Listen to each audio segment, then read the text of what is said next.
Ortiz drives it to right field. Nelson Cruz going back, going to be over his head, and it is gone! Into the bullpen! A 3-run home run for Big Papi. The Red Sox win in spectacular fashion.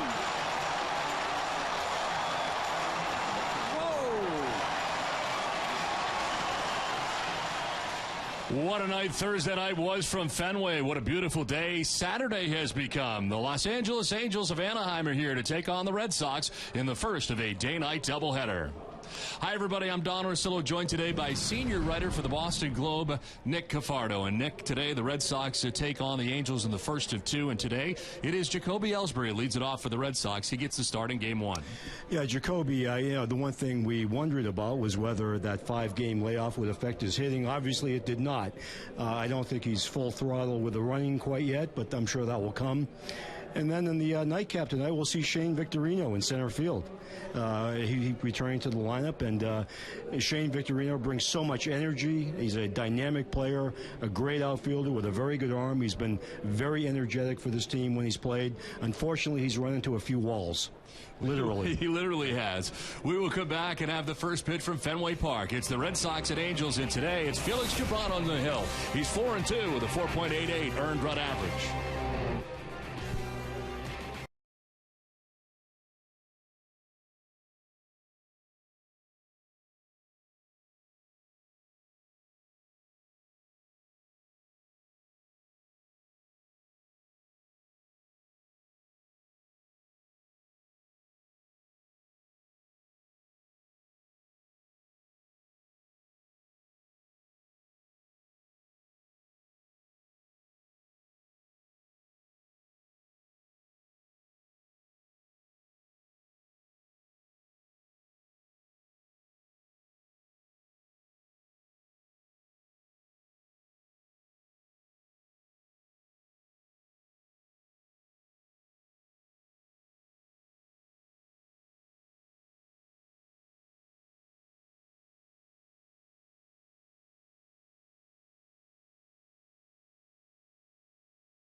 Brought to you in part by Benjamin Moore, Dunkin' Donuts, your New England Kia dealers, Stowe, Vermont. Plan your vacation at GoStowe.com. Toyota's official site for deals via Toyota.com. Quiznos, and by Southwest Airlines. Welcome back to Fenway Park as the Red Sox have taken the field. Let's check out the Angels batting order. It's brought to you by Jordan's Furniture on this Junior Announcer Day.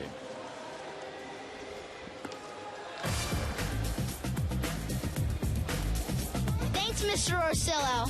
Hi, I'm Matthew from Newton, Massachusetts. Leading off for the Angels, in center field, Mike Trout. The right fielder, Josh Hamilton. The DH, Albert Pujols.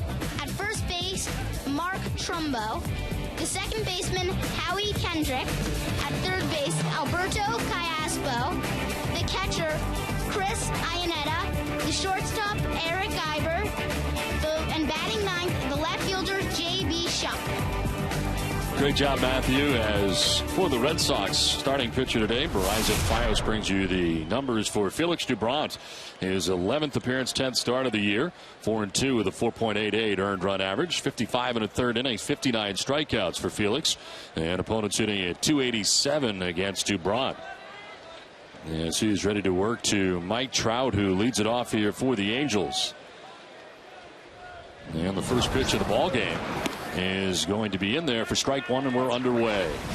Boston Globe senior reporter, great writer Nick Cafardo alongside here today for the afternoon. And Nick, the Angels certainly a big disappointment so far to begin this year. A lot of people expected big things for the Angels. Well, they certainly are, and one of the subjects of my Sunday Baseball Nuts column tomorrow is the poor starts of these four teams that were supposed to do so well. The two Los Angeles teams, the Washington Nationals, who have been around 500 all year, and of course my Toronto Blue Jays, who I pick every year to win and never do. And this year appeared to have the best chance. Absolutely. So, yeah, this one's a baffling one with the Angels. You look at the names in the lineup. Albert Pujols, Josh Hamilton, who's been moved up to number 2 in the order today. And you think, how can this happen? 0-2 to Trout is foul tipped, and he'll stay alive. And Mike Trout, of course, has continued his fabulous rookie season. The average is at 293, not quite what it was last year, but great production, especially from a leadoff guy with 10 home runs and 38 RBIs. I think you'd take that anytime. But he's held up his end of the bargain. It's up to the other guys now. I still don't consider this team out of it completely. Well, they are 10.5 games back of the Oakland A's in the American League West. We just saw the Texas Rangers as the pitch from Doubront is going to miss up top for ball one. Yeah, the Rangers are really a great organization, and from top to bottom. And I really thought the loss of Josh Hamilton would really affect their lineup. It has not. And you add Mike Napoli to that situation for Texas being out of there also. Yeah, they've been able to really do well. Mitch Moreland has picked up a lot of the slack left by Hamilton. He's really come around as a player. They added nice parts like Jeff Baker, a good complementary player, a good right-handed power. On the ground, kind of a grass cutter out to Drew at short, throws on the run and in time to get Trout. Let's check out the Red Sox defensively, as the Red Sox defense is brought to you on NESN by Southwest Airlines. Well, from third to first, it's Jose Iglesias, Stephen Drew, Dustin Pedroia, and Mike Napoli. Left to right in the outfield, it's Mike Karp. Jacoby Ellsbury starts game one. Daniel Nava is in right field. And the battery, Jared Saltalamacchia catches Felix Doubront today. And Red Sox checking in at 8th in the American League in fielding percentage coming into this day-night doubleheader. And Josh Hamilton leads it off, and he'll take strike one. And I don't think the fielding percentage is a good measure. When people ask me about the Boston Red Sox, I always bring up the defense, especially this infield defense. Shift is on, and Hamilton goes right through the shift into right field. Nava to go play it on the backhand, and his throw to second has Hamilton diving in head first and safely. A one-out double for Josh Hamilton as they had the shift on, and he was able to double right through it. Yeah, I was just going to comment how great the shifts have been with the Red Sox. But really, I mean, he hit right through that. And, this is what Josh Hamilton can do. He can get a hit like that and leg it out because he's got excellent speed for a guy who's, 6'4", 225. He can really run. He's a 5'2" player. It's so unfortunate he's gotten off to the start he has because he is a great player. Third double in the last 3 games for him. He's starting to heat it up as Albert Pujols stands in. And he'll foul the first pitch back. This is really tough to figure out. He checks in today, hitting at 243 so far in the season.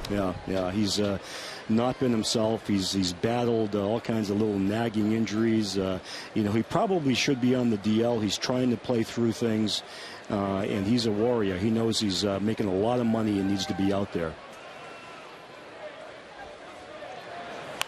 He'll hit it on the ground, foul towards the photographer's well, and it is 0-2 to Pujols. But if you're Felix Doubront, you look at this lineup and you say, okay, I got Mike Trout, Josh Hamilton, Albert Pujols, Mike Trumbo, Howie Kendrick as my first 5 guys I got to face, right off the bat. And, obviously not all of them have had good years so far, but it's still quite an imposing thing for a pitcher. As good as a top 5 as there is really in the majors. As DeBron deals, and this is a liner to first. Napoli was looking to turn it into 2, but no time to get that done. And as Pujols lines out to the Red Sox first baseman for the second out. It was positioned perfectly as it turned out on the right side of the infield for Pujols to pull, and that's out number 2. Now, Mark Trumbo is a very strong man. I'm not breaking any news there. No. He's he's a guy that again having a good year. 15 home runs this year so far. I think he's going to be one of those perennial 30 to 40 home run guys in his career. A multi-home run game on Wednesday. And as you mentioned, the 15 home runs on the season, that's 4th in the American League, while his 40 RBIs are tied for 8th in the AL.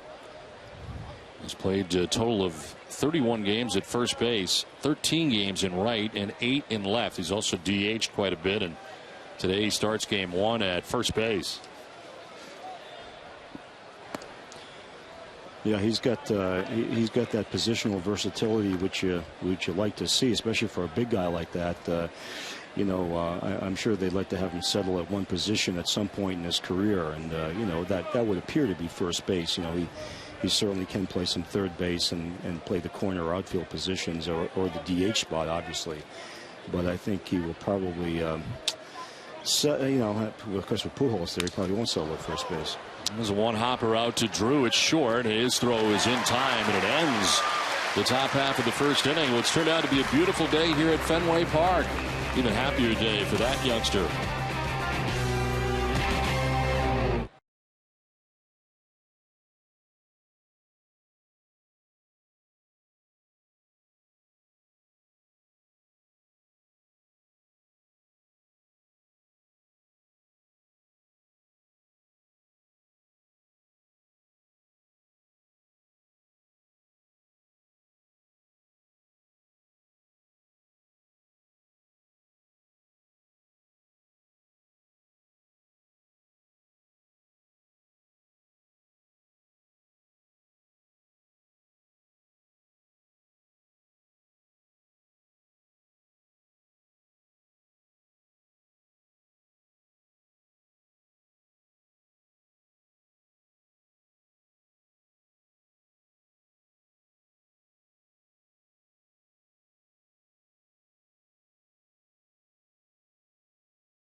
First Red Sox coming up as their lineup is brought to you by your New England Chevy dealers on this Junior Announcer Day.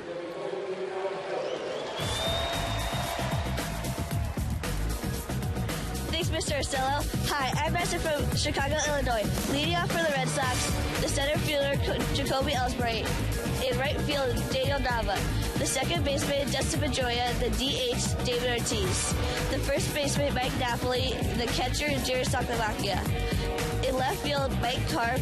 The shortstop, Steven Drew. And batting ninth, the third baseman, Jose Iglesias. Nice job, Madison, as the Red Sox today will be dealing with Tommy Hanson, who's on the hill to deal with Jacoby Ellsbury, who starts game 1 of the day-night doubleheader. And the first pitch to Ellsbury is going to be a ball outside. The numbers for Hanson are brought to you by your New England Nissan dealers. His 7th appearance of the year, 2-2 with a 4.19 earned run average. Opponent's hitting at 287 so far against Hansen. Ellsbury will send it out to right center field, and that's in for a base hit. Well, Jacoby has been red hot in his return to the Red Sox lineup. He had gone 4 for 5 on Thursday night and has a base hit to get things started here today. Let's check out the Angels defense from third to first. Alberto Callaspo, Eric Ibar, Howie Kendrick, and Mark Trumbo. In the outfield, J.B. Shuck along with Mike Trout in center and Josh Hamilton around in right. Chris Iannetta, the Rhode Island native, does the catching for Tommy Hansen.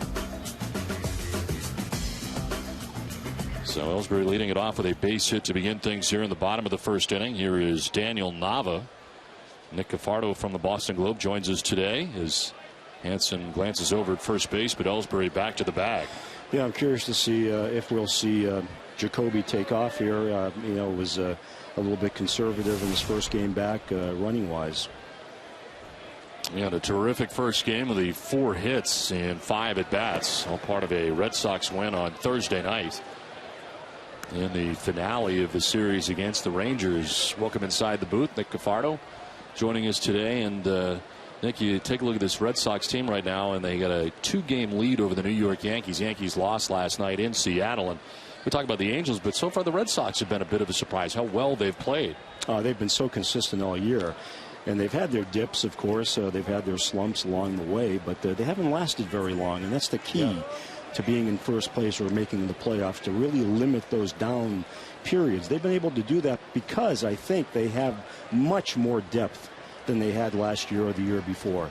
They can bring up guys from Pawtucket, and they've done the job, especially the pitchers, Aceves, whoever they've brought up has done a nice job for them. And they've been able to fill in, with some of their injuries to Victorino.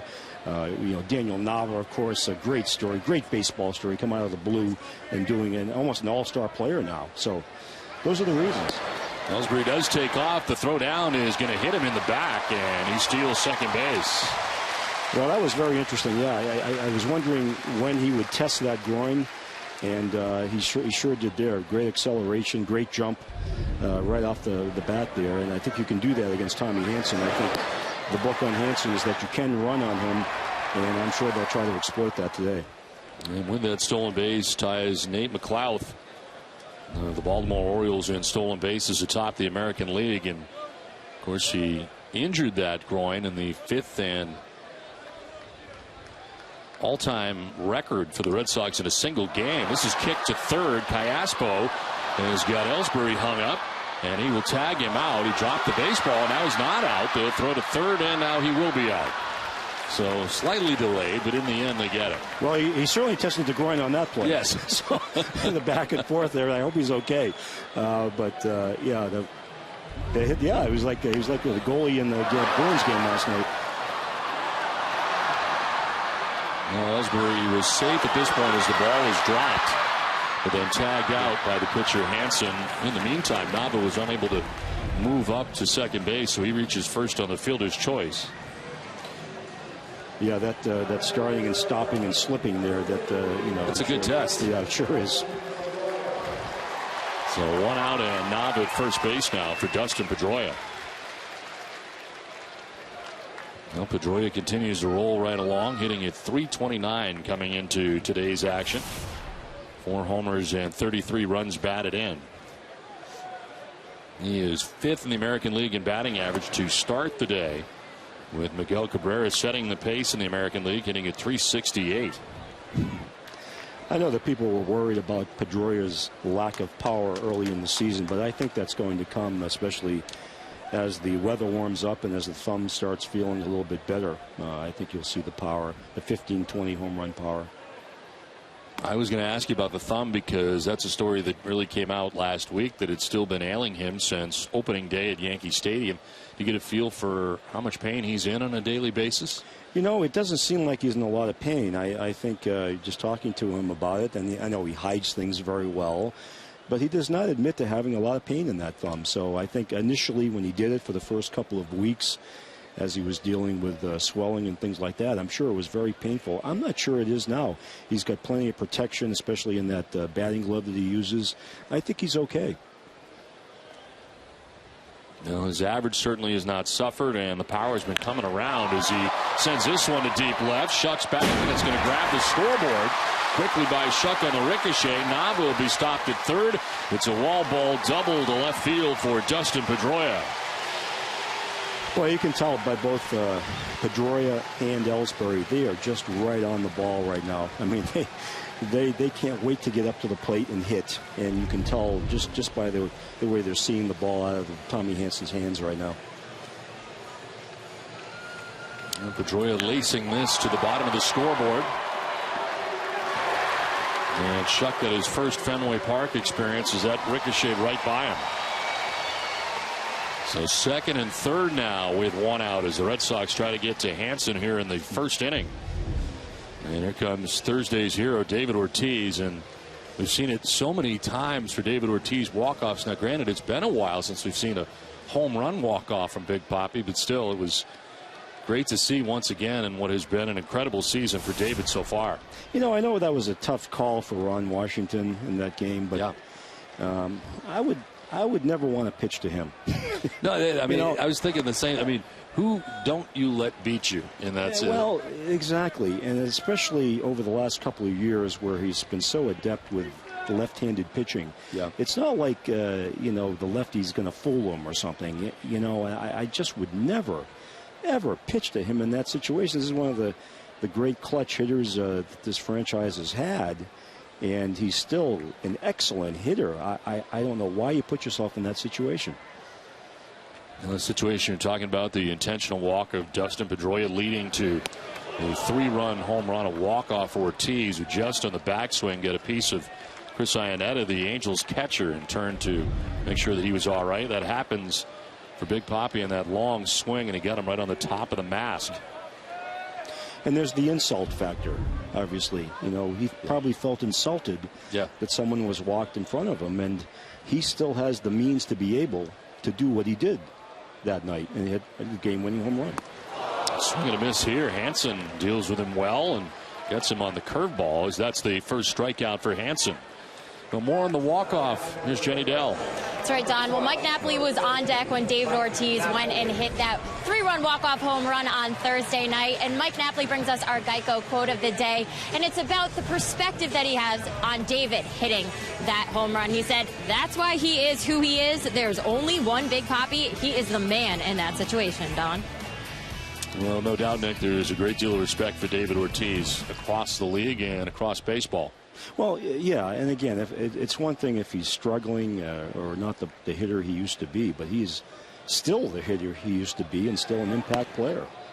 So Ron Washington, you know, rolled the dice, and I understand. He had a lefty on the mound. You walk Pedroia, who can do the same thing to you, really. It's pick your poison pretty much, but in that situation... You would have picked another poison. I would have picked another poison. I just would have pitched to each guy very carefully, individually, rather than do what he did. Now Mike Napoli takes a look at the pitch. It's over the outside corner for strike 2. Hansen, who struck out Ortiz with the curveball, just threw another one and grabs the outside corner. As the Red Sox threaten here in the first inning with runners at second and third and 2 down. Yeah, the Braves pretty much gave up on Tommy Hansen. A little too erratic, I think, for them. They had obviously great pitchers on that staff.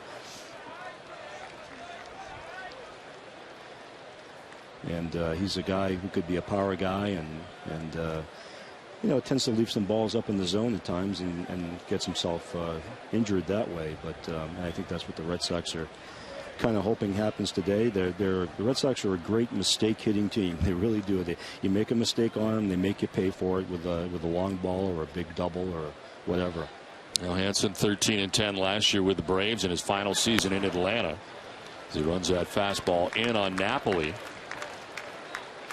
Last year was the most wins that he had in the major leagues and the most for the Atlanta Braves in any season. Did get into double figures in the other 3 years he was there. 11 wins in 2009, 10 in 2010, and then 11 in 2011. Originally a 23rd round pick of the Braves and acquired by the Angels in November. There's a ground ball to third base. It is picked by Callaspo. His throw is good and the inning is over. The Red Sox threaten but do not score. Pedroia had a double in the inning, but the Red Sox cannot score.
Fenway without a score as we head to the top half of the second inning.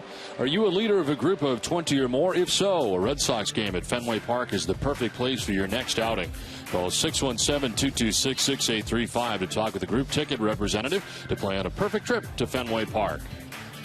These folks enjoying a beautiful day here at Fenway. A lot of rain over the last 24 hours. That was something last night. No way could have gotten game one in last night. No, they made the right call, and they called it early, and you know, it was the right call, obviously, but beautiful day today. One of a couple of rainouts on the East Coast last night as Kendrick fouls this pitch off. A red hot Howie Kendrick. He's you know, the fourth leading hitter since May 14th in all of baseball, so he's got a .395 average during that time. And he'll line this promptly into left field for a base hit. Angels get their second hit off Felix Gibran today, a leadoff hit for Howie Kendrick. Always a guy that everybody thought would win a batting title someday, and he may very well do it. Of course, with Miguel Cabrera around you, it's going to be a little difficult, but that guy amazes me. I mean, you know, the pure hitting, the power, you know, it's kind of like the way Albert Pujols used to be. You know, with he brought all dimensions of hitting. Kind of the modern day Manny Ramirez, really, and I wouldn't be shocked if he won the Triple Crown once again. Throw to first, and Kendrick back to the bag as Alberto Callaspo bats here for the Angels in the second inning. Callaspo was the final out in the no-hitter for John Lester, who's a member of the Kansas City Royals at the time. Good one, Don. I remember it well. Pull that out of your long-term memory. That's great. That's excellent. There's not much else in there, but I remember that. Oh, good, good. There's the pitch outside for ball one. This is one of the guys, see, when I look at this lineup where the Angels never upgraded, you know, I don't really consider this guy a full-time player. You know, I think that's one area where maybe they thought that Trumbo could have been third baseman or something, but clearly doesn't have the range to do so. But this is one area I could see them improving next year. And defensively, he has struggled lately also. Errors in 3 straight games. Yeah. He has 5 hits in his last 38 at bats, and he hits at just 132. Yeah, that's what I mean about this team. They really upgraded in a lot of areas. They have a lot of superstars, but there are certain areas, important areas, I think, where they just didn't do enough. Like in the bullpen. They never do enough in the bullpen. And that's such an important part of things. Grounded to first. Napoli on the backhand. As it turns out, will only have one play. It's at first, and he makes it. And he picked it cleanly. Had a chance for two, but a bobble there. He retires Cayaspo at first base as Kendrick takes second. Napoli unable to play it cleanly as he went to the backhand, and still able to recover and get Cayaspo right off the heel of the glove. Yeah. So one out, and Howie Kendrick at second base as Chris Iannetta stands in. I will say, for the most part, Mike Napoli's been very good at first base. He really has. Much better than I expected. I thought he would struggle there. I thought after seeing Adrian Gonzalez and Kevin Youkilis all those years, there would be quite a letdown there. But he's really handled the position well. He's worked very hard at it, especially for a converted catcher. I think he's done a great job there. Well, Chris Iannetta returning home, born in Providence, Rhode Island, and resides in Providence during the offseason. His father, Dominic, participated in track and field at the University of Rhode Island.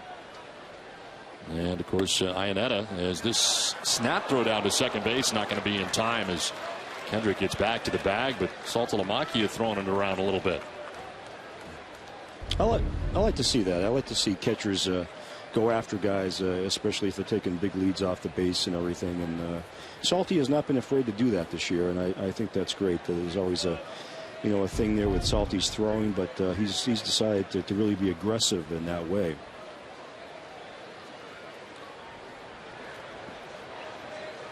There's a 1-1 pitch to Iannetta, and that is just going to miss. Framed there by Saltalamacchia, but it's 2-1. Of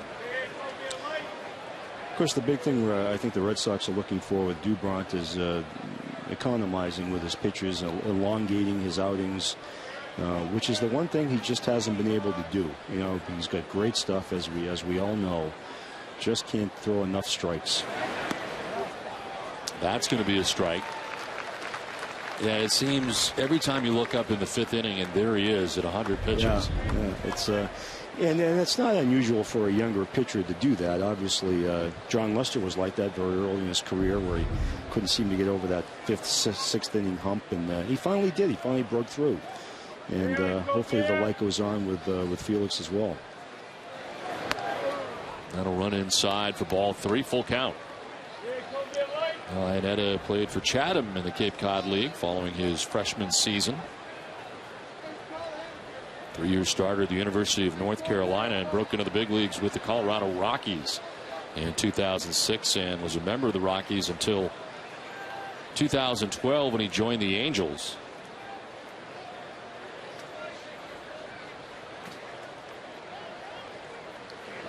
Payoff pitch, a broken bat grounder to third. Iglesias looks the runner back and then slings it to first for out number 2. Iannetta is retired. You know, the Red Sox toyed with Chris Iannetta over the years, trying to acquire him. They had a deal very close to making a couple of years back for him. And I'm sure he would have loved coming back home to play.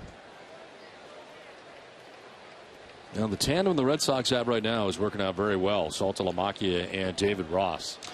Catching is not going to be a problem with this organization for a long time, I don't think. With Christian Vasquez at AA and Ryan Lavarnway AAA, and Blake Swihart, in A-ball, looking tremendous from what I hear.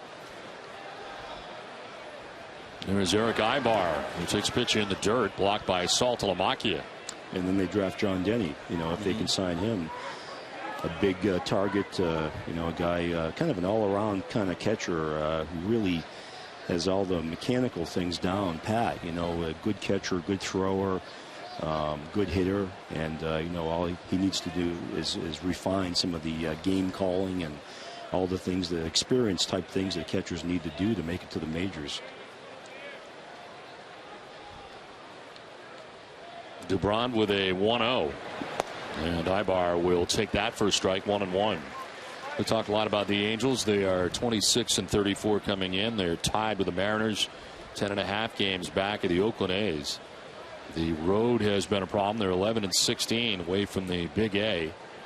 And so far against the East, just 1-3. as they start this 3-game series now in 2 days against the Red Sox. And I guess, Nick, the question is Mike Scioscia, who's got this contract that goes on forever, in any kind of trouble with the way things have gone so far this year? You know, I think if this continues this year and if they don't show market improvement at some point, I would say yes. I mean, I think, you know, obviously he hasn't gotten dumb all of a sudden. He's always been a great manager, and he's handled things the way he's always handled them. I just think sometimes after all that time, you need a new voice. I think it happens to the best of them. This is on the ground and into left field, a base hit. Howie Kendrick being waved around. Carp's throw is going to be close, but not in time, and the Angels take a 1-0 lead.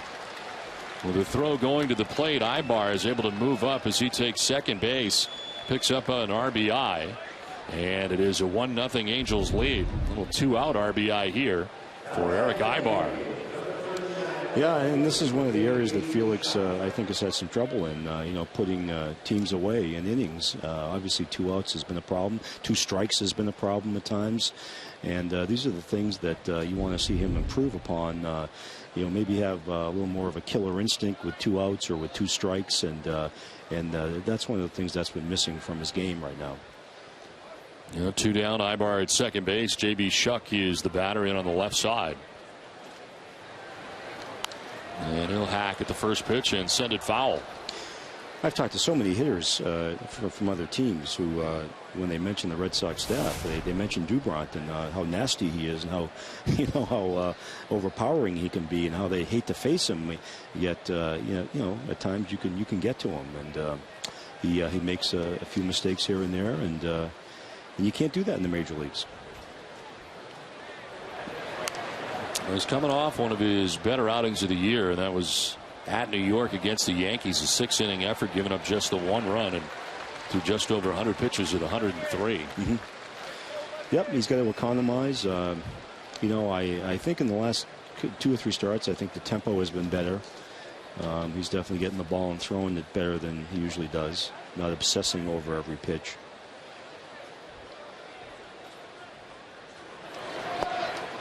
That is strike 3 as Shuck down by way of the K. The Angels pick up a run.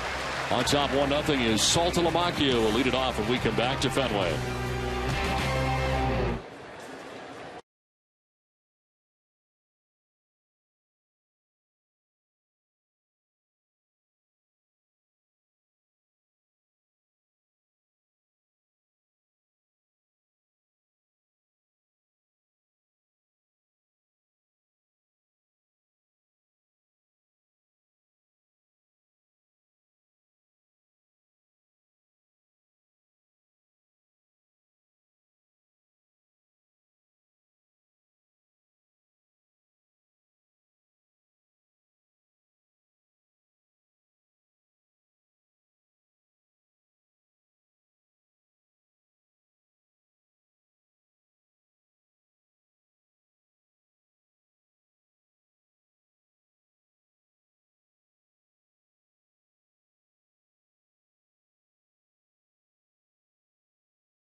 Red Sox and proud supporter of volunteers. Go to Advil.com to find out about the Advil Relief and Action campaign. Now the Angels grab a run in the top half of the second inning, take a 1-0 lead as the Red Sox come to bat in the bottom of the second. It is 6, 7, and 8. As Saltalamacchia, Carp, and Drew will face Tommy Hanson, who got into a jam in the first inning, but the Red Sox stranded 2 in scoring position as they had runners at second and third with 1 out and could not score.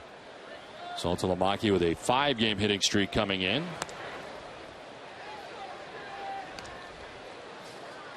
Yeah, Salty's going to be an interesting dilemma for Red Sox management in the offseason. Free agent, 28 years old. He'll be in free agency at 28, which I think is very attractive to teams.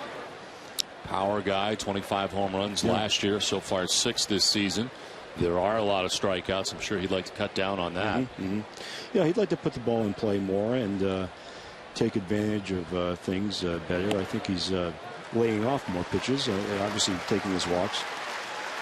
No walk for Saltalamacchia as we check in with Jenny Dell. Well, Don, we're going to try something new today. We want our fans at home, yes, you, the viewers, to come up with our AT&T Twitter question of the day. So, fans, what would you like to tweet about? Send us your ideas at the hashtag NESN Twitter. We'll pick the best question and then reveal the best tweets later in the game. All right, Jenny, we'll be looking forward to that as Jared Saltalamacchia is aboard at first. Trumbo kind of plays in front of him, sort of holding him on. As Mike Carp bats, and what a surprise he has been. I don't know what you expected from Mike Carp, but this is more than what I expected coming in. You know, I speak to his agent, Tom O'Connell, is a good friend of mine a lot, and he told me right from the beginning, you watch Mike Carp at Fenway Park and with that Red Sox team, if he gets a chance to play regularly or semi-regularly, he's going to put up some numbers for you. And he sure has, you know, and you know, listen, there was the great debate in spring training. Should you keep Lyle Overbay or Mike Carp? They traded for Mike Carp with Seattle. He was on the 40-man roster, so he had an advantage. Didn't have a very good spring training. Overbay seemed to have a little better spring training, I thought, and he was the more experienced player. And I thought they should have kept Overbay at the time. And Overbay obviously did a great job with the Yankees, keeping them in the hunt here for as long as he has with Mark Teixeira out.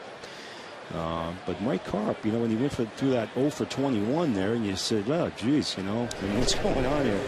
And then he just turns it around like that, like you know, and he's just been terrific for them. You know, you're able to play him in the corners and the first base and some big hits along the way.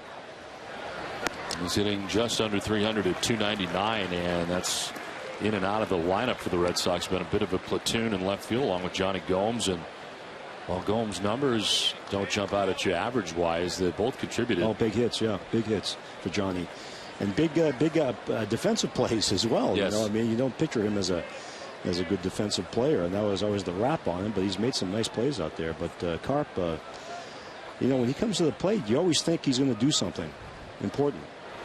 Well, he swings at the 3-1. Hits a high fly ball to center field. Mike Trout back in front of the wall to make the catch, and re-tagging second and returning to first is Saltalamacchia.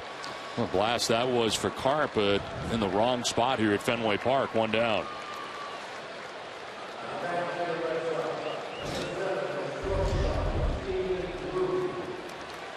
So a Carp with, flying out to a Trout. You get it, Nick? Ah, there you go. Don, that's very good. You're sharp today, I'm telling you. A re-tag of second for Saltalamacchia as he gets back to first base. I was going to run it out there right away, but I hesitated. Were you thinking about that all night? I hesitated. Were you thinking about that one all night? No. When can I trot that out? The Carp. Yeah, the Carp. To a Trout. Yeah.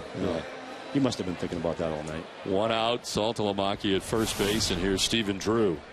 Now, that's a home run. How many ballparks? Yeah, a lot. I mean, a lot of ballparks. It's 420 out there, and it was almost there. Yeah. Stephen Drew at 233 to start the day as he takes a pitch outside for ball 1. The key matchup is brought to you by Acura. Stephen Drew 4 for 11 in his career against Tommy Hanson, including a home run for the Red Sox shortstop. And this is a bit of a conundrum for the Red Sox coming up here in the near future, as Will Middlebrooks has started his rehab very well for the Pawtucket Red Sox and has a couple of home runs and is with the team in Syracuse as that continues. when he's ready, what's going to happen on the left side of the Red Sox infield? I think John Farrell will try to find a way to keep Iglesias, with enough at bats to be sharp, because you could definitely use Iglesias at short with a left-handed pitcher on the mound, and you can definitely give Miller Brooks a day off here and there. I mean, if Miller Brooks is hot, obviously he's one of your power threats, so you don't want to sit him on the bench. But if he's struggling, as he has been most of the year, then you spot these guys a little bit. I think Iglesias is terrific at third base. He's really has tremendous athleticism wherever he plays. I'm sure he'd be terrific at second base, and you'd have to kill Pedroia to do it. But he's just been great, and he's just one of the best shortstops I've seen in a long time in this league. He just reminds me so much of Omar Vizquel with his quick hand movements and the way he handles the ball. I just think he's the best shortstop I've seen. And I'm not trying to take anything away from Stephen Drew, who's been very, very consistent at shortstop. Some of his offense has been bundled up in certain games. He'll have 3-4 hits in one game and then struggle for 3 or 4 games, and that's where I think you can spot Iglesias in there. 3-0 pitch is going to be in there for a strike. You mentioned Vizquel. I think of Ray Ordonez. Yeah, very similar too. Yeah, he was a guy that the Mets had, and I had the chance to see in the minor leagues before he reached New York, and very similar hands. And but I am also surprised with the transition that he has made so easily to third base. I mean, ball's on him certainly much quicker than it is at short, and he's got great reflexes. Oh, he sure does. And the guy who's really never played the position either. Well, walks here in the inning. Trouble for Hansen. He's walked 2 on with 1 out. And right now, Ace Ticket has special savings on all Red Sox games. Visit Ace Ticket for great seats at the lowest prices, either for a game or all of the summer's hottest concerts. Visit Ace Ticket or call 1-800-MY-SEATS. 1 out, 2 on here, and Jose Iglesias with a chance as he steps in. We've been talking about him, and we've talked a lot about his defense. How about the offense? .435 for Iglesias so far, and he is far and away exceeded what the Red Sox expected from him, or what has been talked about from him over the years. This is not something we've seen at any point in his time in the organization. Much more confident, aggressive type of hitter.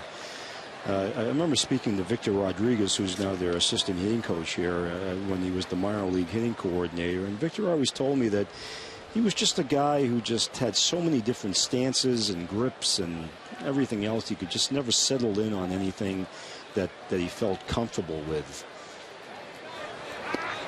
Snap through to first, and safe back to the bag is Drew. That was close. In fact, Victor tells the story about Iglesias that he once told him, watch a video of Albert Pujols, the way he approaches the at-bat. And so Iglesias comes back and has the same stance as Pujols. And just, he's trying to be Pujols. And Victor said, no, it's not what I meant. I mean, just watch his approach. And so he finally got it now. He seems very confident at the plate now. Very good stance. Good, strong, hitting motion. He looks like he's always ready when the ball is pitched. He's not fiddling around with things. He's just very confident now. Well, Jose Iglesias batting with runners at first and second. 1 out here in the second inning. Saltalamacchia walked. Carp drove one back to the 420 marker, but was retired. And then Stephen Drew walked. Now 1-2 pitch to Iglesias. Foul back. You were just talking about Victor Rodriguez. What's your feel and take on it seems now that every major league team's going with 2 hitting coaches, and the Red Sox of course have Greg Colbrin and also Victor Rodriguez, but it appears that it's working. Yes, it has to be a compatible situation. There's no doubt about it. The Red Sox did that a few years back, and it didn't work out with Ron Jackson and Mike Barnett. That situation didn't work out very well. So it needs to be 2 guys that are on the same page, that get along. But you're seeing it all around baseball. It's the big trend now. And even with pitching coaches, the bullpen coaches are now called assistant pitching coaches. Right. And I will say this: he gets no credit at all. But Daniel Levangie, the bullpen coach, I think has done a great job getting the relievers ready to come into these games. Of course, was advanced scout for the Red Sox the last 3 or 4 years prior to getting back onto the field. And I'm not saying that just because he went to my high school. Oh. Okay, I'm not really. But he did. He's a Whitman-Hanson Regional High School graduate. We're both in the Hall of Fame at Whitman-Hanson. Wow. Very proud of that. But he does a terrific job with catchers. He really knows catching. 3-2 to Iglesias is foul. He's out ahead of that. And he'll do it again, 3-2. You guys go into the Hall of Fame the same year? No, I went way ahead of him. Yes, yeah. Yes, But Dana's accomplished a lot in his career. He was a terrific advanced scout, and he was the bullpen catcher, obviously, for the Red Sox for many years, and learned a lot from Jason Varitek. So his style of teaching is very similar to Varitek, more linked to Varitek than maybe Gary Tuck, although Varitek in the end became a very close Gary Tuck disciple. 3-2 is in the air towards right center field. On the move is Hamilton. He will get there to make the catch. Tagging at second and heading to third is Saltalamacchia. He'll get there without a problem. As Iglesias flies out, it's now first and third with 2 down. And that's what you hope for Iglesias. Now, he made nice solid contact there, but the big thing I think for the Red Sox was that having him hit bottom of the order, ninth in the order, move runners along. And that's exactly what he just did right here. He moved the runner along. And 8-pitch at bat, too. We saw a lot of pitches from Hanson, and flies out to right field for the second out of the inning. So here we go again with runners on for the Red Sox. They stranded 2 in the first inning. We'll see what happens here as Jacoby Ellsbury singled in the first inning and stole a base.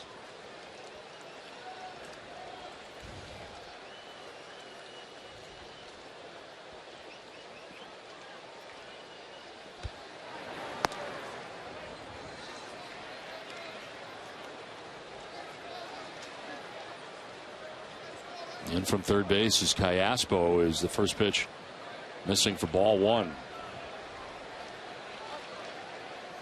7-game hitting streak now for Jacoby with that base hit in the first inning.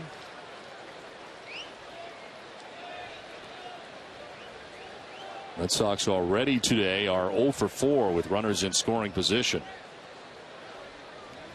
Angels are 1 for 5. That'll be a strike, and it's 1-1. And certainly the next thing I think we all want to see with Jacoby is whether that power comes back that he certainly had 2 years ago when he hit 32 home runs. And when you watch him in BP, he hits them out. And, and again, talking to the hitting coaches, that power is still there.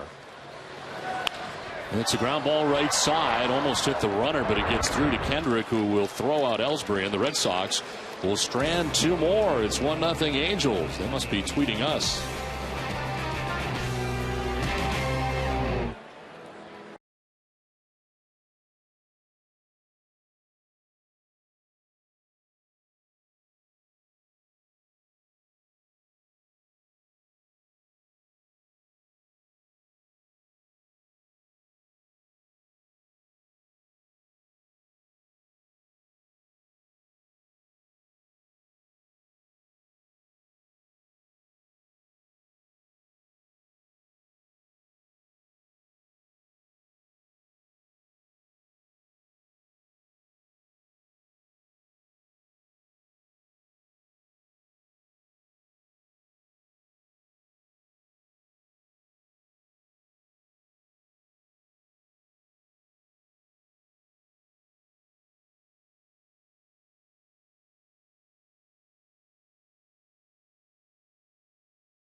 as we head into the top of the third inning. The Red Sox have had some chances in the early going, but unable to get one across so far. And Angels coming to bat here at the top of their order. Mike Trout, Josh Hamilton, and Albert Pujols to bat here for the Angels. Felix Dubron's thrown 34 pitches through the first 2 innings. Gave up an RBI single to Eric Ibar in the second inning. And now it's second time through for the Angels. Trout, who grounded out to shortstop in the first inning, leads it off. A lot of people were worried about Trout when he showed up to spring training as big and bulky and kind of a little weight on him. You know, a little too big. A little too big, and then he gradually slimmed down as the camp went on. But well, he can really move. He's a terrific outfielder as well, as we saw tracking down some balls early in the game. But great athlete, and now got the great debate, you know, who's the best young player in the game between he and Bryce Harper and Manny Machado. I think you'd love to have all 3 of them. Now he's got 10 home runs as a leadoff hitter, and he drives this one to deep left field. This is going to be high off the wall. Karp will play the carom. The throw to second base is not going to be in time, and it's a double for Mike Trout. That one almost got out of here to left. Now it's time for a Fenway fan story in Jenny Dell. Well, I am lucky enough to be joined by Nick Kimmel here, 23 years old, a triple amputee. You served in Afghanistan from the West Coast. So how did you become a Red Sox fan? I think I was a bat boy for one of the teams when I was too little to play still, and it just happened to be the Red Sox. And, you know, little kids get attached to stuff like that, and it just kept going with it. Now, obviously, you've been through a lot in your life so far, but able to throw out the first pitch here today. You were able to throw out the first pitch in a World Series game. How has the baseball outreach helped you recover from everything that you're dealing with? It's great, and biggest part of it is Barry Zito has a foundation called Strikeouts for Troops that gets wounded guys out and goes to spring training, and that's how I met all these contacts. And for me, I've always had a connection to baseball, so it's nice to get back into it somehow, some way. Always had a connection to baseball, able to throw out the first pitch here at Fenway Park. How was that experience for you? A dream, you know. That little kid dream, like Game 7 World Series, bottom of the ninth, 2 outs, you know, and you're the pitcher and you strike the guy out in, like, playing for the Red Sox or for the Yankees or for one of these historical teams that's been around forever, the Dodgers, you know. So just to be on that field and get that part of the dream it's a dream. Well, thank you for being here, and thank you for all that you've done to keep our country safe. We're happy to have you as our fan of the game here at Fenway. Thank you. Thanks, Nick. All right, Jay, thanks very much. And great to have him here today. Did a great job on the first pitch. As Mike Trout stands at second base, Hamilton waiting on a 2-1, and he'll slap it foul off to the left out of play. Certainly one of the problems that Josh Hamilton has had is, you know, swinging at bad pitchers out of the strike zone. He's had this problem all year long, and I don't know if he's being overly aggressive or trying to do too much because of the contract and what's expected of him. But I think he's finally starting to settle back into what he should be. There were times in Texas and what worked out to be the last year, I don't want to say he threw at bats away, but yeah, it looked, when he was going bad, it looked like he was going real bad. Yeah, really extremes, you know, because when he's hot, there's nobody hotter in the game and nobody who looks as good in the game. And then when he goes bad, there's nobody who looks as bad as he does. And you know, listen, he's a great player with a great career. He's certainly come back from all the demons of his early career back in Tampa Bay, you know, and give him a lot of credit for being able to do that, because that's as we all know, drug addiction is a very tough thing to overcome. Trout at second base, nobody out here in the top half of the third inning. Dubron trying to take care of Josh Hamilton. And a little pop-up here, foul ground over is Iglesias, and he won't have a play. I guess it happened a couple of times in the spring training game in Tampa, but they had that outfield of Crawford, Baldelli, and Hamilton. That's Not pretty too good, bad, right? No, that's pretty good. all 3 #1 draft picks, and actually Crawford I think was number 2, wasn't he? But they all became very, very good players, and that is ball 4 and a close pitch as Saltalamacchia tried to bring it back to the corner, but instead it's ball 4, and that's the first walk given up by Felix Dubron, and first 2 have reached here for the Angels in the 3rd inning. It'll bring up Albert Pujols, but first a meeting at the mound.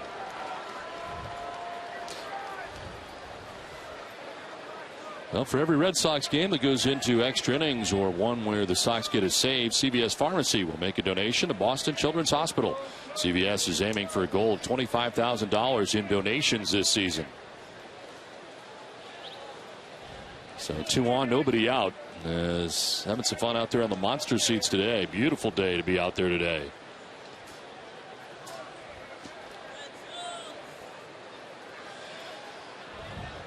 Well, Felix was really working the lower part of the zone, and certainly doing what he was supposed to. And the way Hamilton's been going, he usually bites on some of those pitches, and did not in that at bat. Ended up working the walk, and now he's got to deal with Albert Pujols with 2 on and nobody out. Runners go. Pujols will take a strike. The throw down to third, not in time, and a double steal for the Angels. So Trout and Hamilton both taken off, and it's second and third now, nobody out. Well, very aggressive move by the Angels, and I guess you need to do that when you're in their position. I mean, they need to make something happen, score runs, move runners along, and why not do it with 2 pretty good runners there on base with Trout and Hamilton. Kind of forcing the issue. Right. And it's second and third, nobody out. Pujols had taken strike 1. Now he drives one high in the air down the left field line towards the corner and over his cart, but that's going to be a foul ball.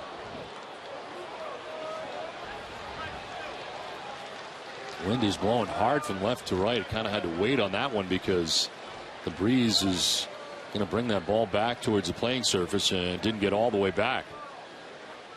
How would Albert Pujols have done being a Red Sox his entire career, do you think? Probably pretty well.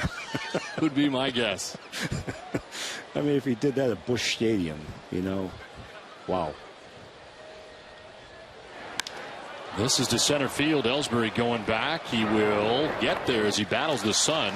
Tagging at third and easily scoring is Trout. Tagging at second.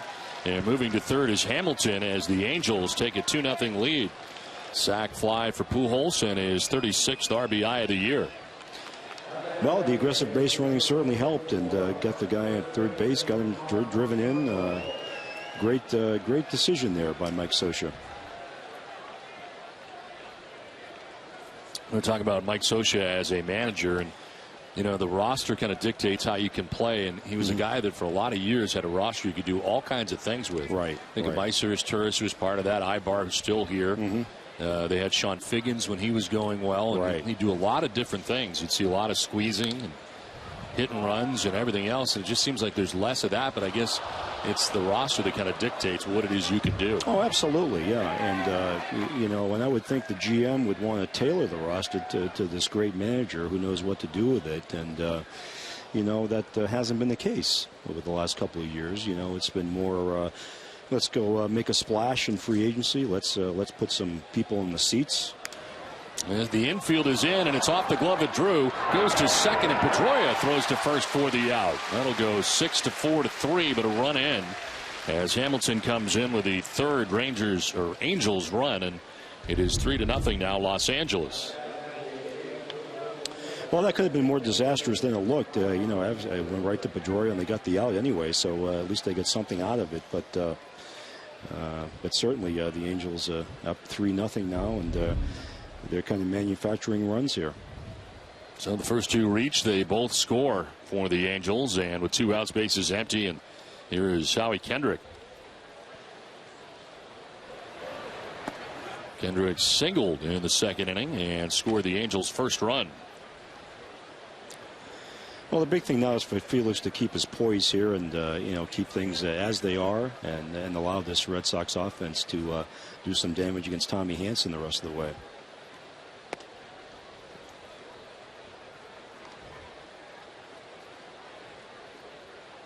And I think that's one thing Felix has been able to do. He gives up some early runs, and then he kind of settles down a little bit and allows his offense to get going.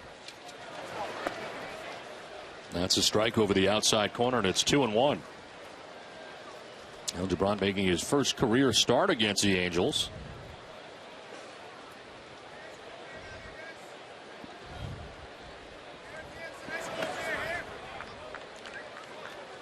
And some rainouts last night. Fortunately, that the Red Sox can play 2 today with as nice a day as it has turned out to be. But there's some scheduling nightmares going on in the major leagues right now. Oh, there sure is, yeah. But this is the center. Ellsbury will duck back and haul it in to end the inning. So 2 runs for the Angels, and the Angels have jumped on top 3-0 from Fenway Park. It's a great day.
By AAA, Jenny brings us a special announcement from Clay Buchholz's foundation.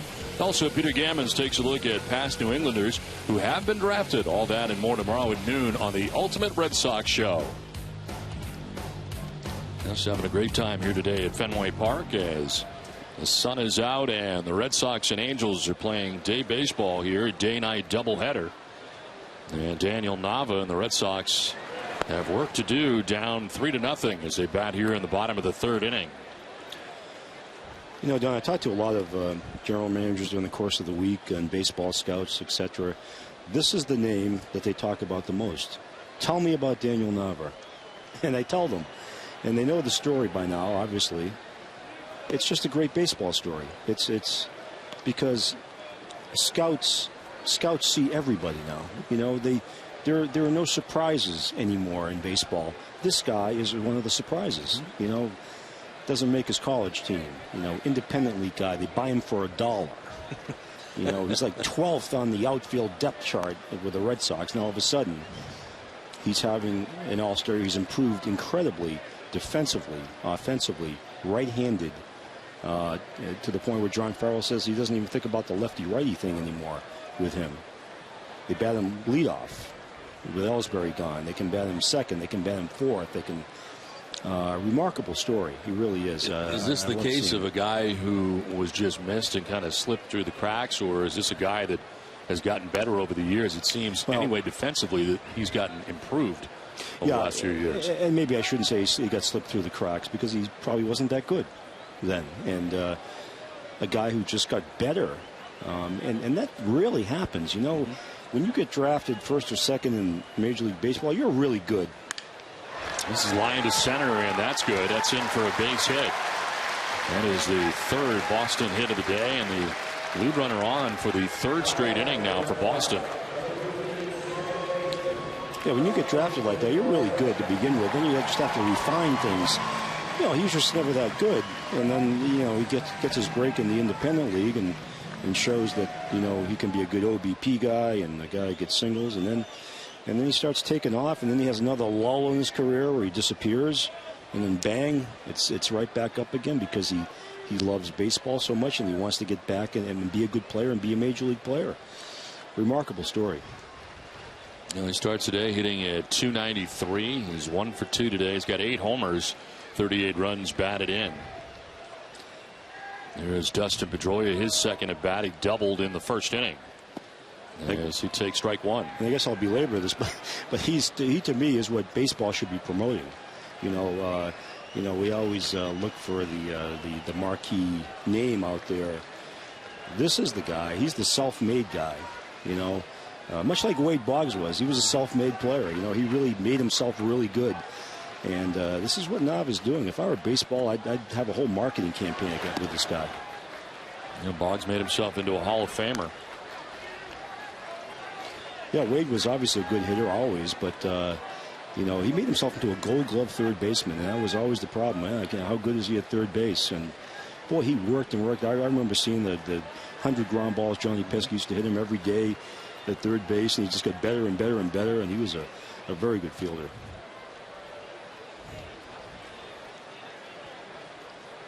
He didn't arrive on the scene right away either, did he? No, he's 26. No. Imagine if he could have come around a couple of years before he did, and he would have added to that hit total. I've just never seen a hitter like that, and I probably never will. 1-1 is back up the middle, right where it came from, and into center field. Stopping at second is Nava. Sure. The base hit by Dustin Pedroia. It's back-to-back here for the Sox in the third inning. We're just talking about the draft, and Nick, what do you think of the top 3 picks? Well, I think Trey Ball being a high school guy, I think they're at the point of their development in the minor leagues where they have a lot of pitchers where they can take a chance on a high school kid and allow him a few years to develop. You know, he's throwing about 94 miles an hour now.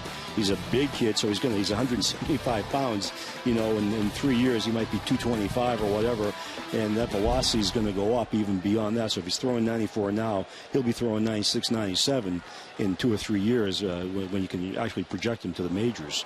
So that's a great pick. And the other kid, you know, with the junior college, Stankovic, is definitely is already throwing 96, so he's a big right-hander. Who they can project and stick him in with some of the other fine pitchers they have up there in a couple of years. You can see him, you know, maybe moving up to AA, AAA at that point. And the catcher, I think, is a steal. I've heard great things about John Denny.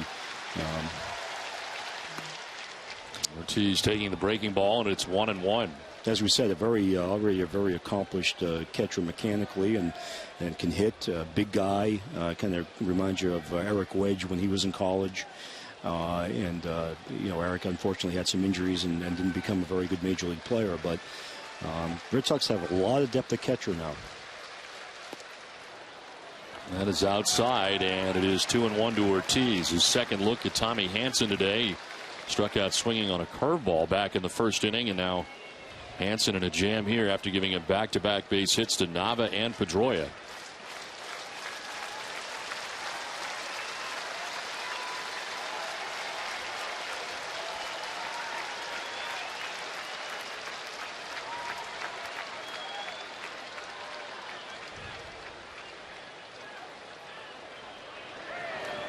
Ortiz thought about it, doesn't pull the trigger, and takes strike 2.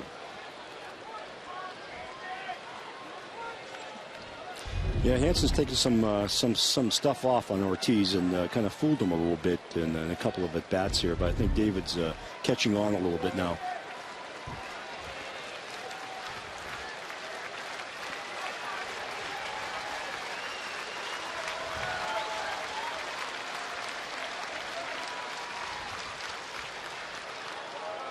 Two pitches. He spins off the backside and Takes a look at the runner at second. Nava back to the bag, and his lead was not terribly large. Nava at second. It's Pedroia at first.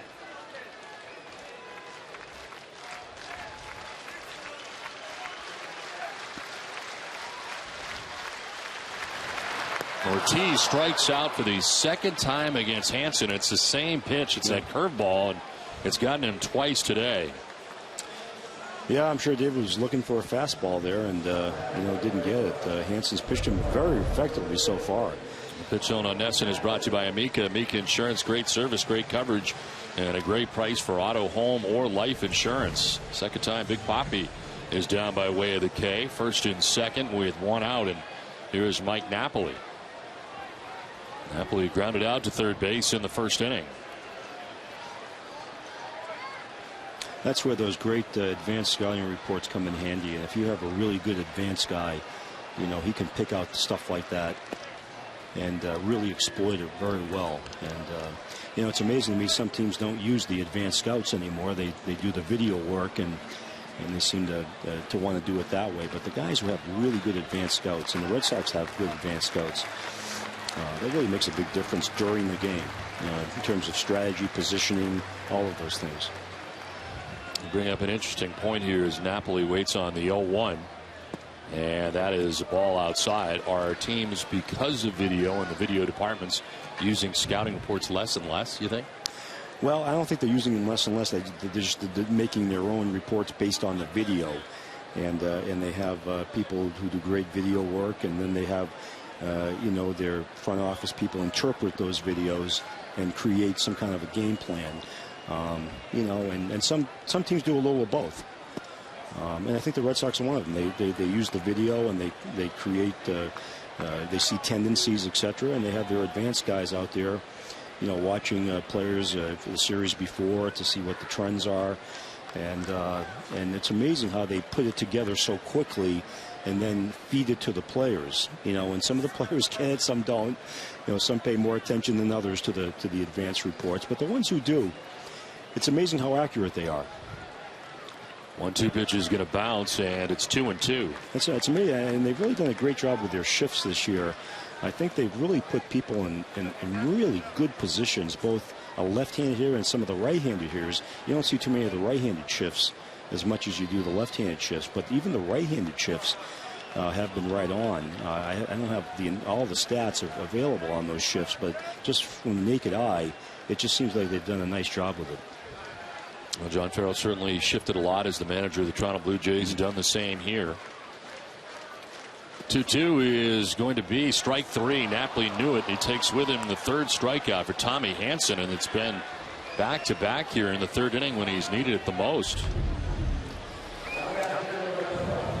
Snap it off. Yeah, he's had a very effective curveball today, and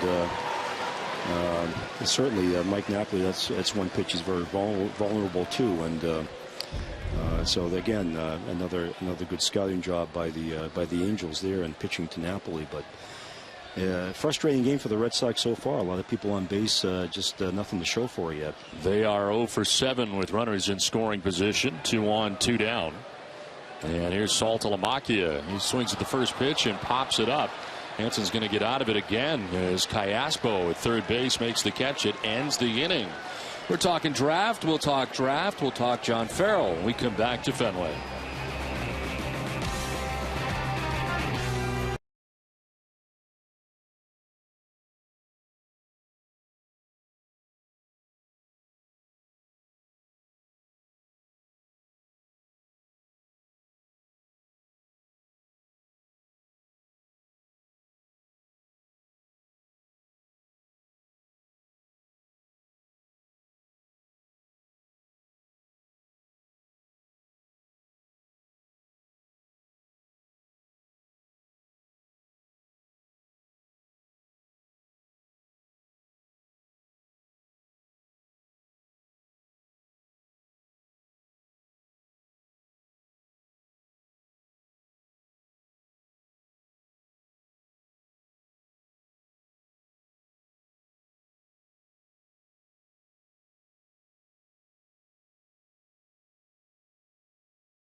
You put your family first, job first, even your team first. Isn't it time someone put you first? Eastern Bank does just that with products like Eastern Free Checking. Here, you're first. Eastern Bank.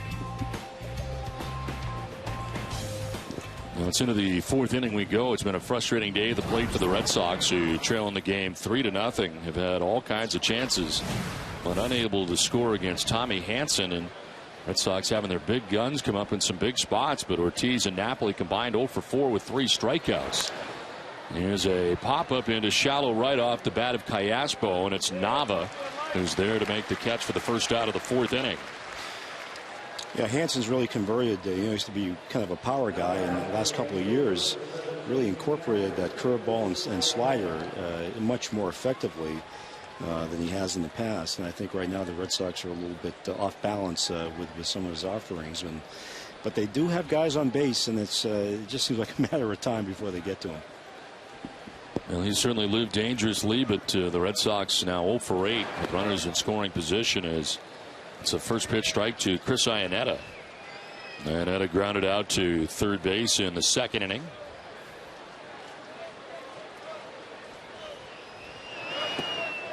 And DeBrunt, nice job of keeping him off balance. A change up there, 0-2.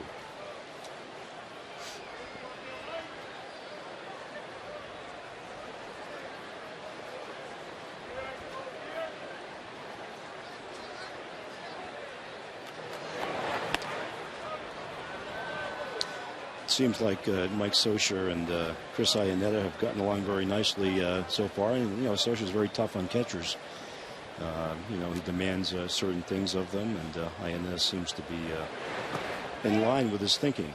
He strikes out that time on a pitch in the dirt, and that is the second strikeout for DeBrunt. So we send it down to Jenny Dell. Well, Don, we were talking about drafts, and our very own Red Sox manager, John Farrell's youngest son, Luke Farrell, is actually drafted yesterday in the 6th round to the Kansas City Royals. He also turned 22 yesterday. Luke Farrell was second team All Big Ten as a senior at Northwestern, and Farrell actually has 3 sons that were all drafted. He said it was an exciting day. He's proud of him and excited for this next chapter in baseball. Yeah, Luke Farrell certainly had to go through a lot. I think that says a lot about what he had to go through from a health standpoint, even to be in this draft and picked. And that's a proud pop right there. Oh, it has to be, especially having 3 sons drafted to the major leagues. To be that good to be drafted is just incredible. And as you said, Luke has been through so much and has conquered the health issues. And you'd love to see a guy like that make it and get to the major leagues. That would be a proud moment for his dad, I'm sure. But and his other son works at the Chicago Cubs in their front office with Theo Epstein, and he's well on his way to a nice baseball career. They're all seem to be taken after their dad. Eric Ibar batting with 2 outs here in the top of the 4th inning. He'll swing and line one to third. Iglesias down to one knee to make the grab on the liner. It's the first 1-2-3 inning for Felix DeBrunt. 3.5 in the books, and it's 3-0 LA.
Brought to you in part by Eastern Bank. Running your own business takes a team effort. As the #1 SBA lender in New England 3 years in a row, Eastern Bank is a key part of your lineup. See how Eastern Bank puts you first.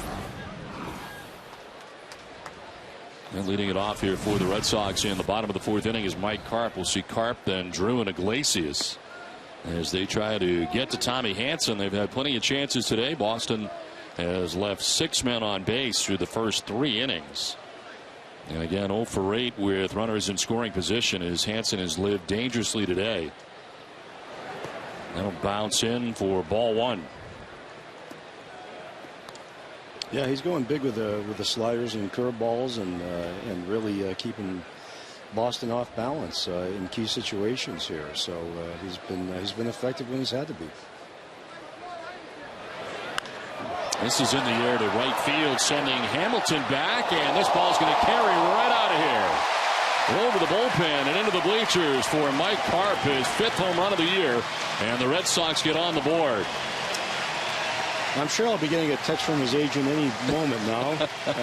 But yeah, he's got power. There's no doubt about it. And Mike's always been a guy who's kind of been in the wrong place, always with the wrong people around. But he definitely got a pitch over the plate right there, and he can drive it with the best of them.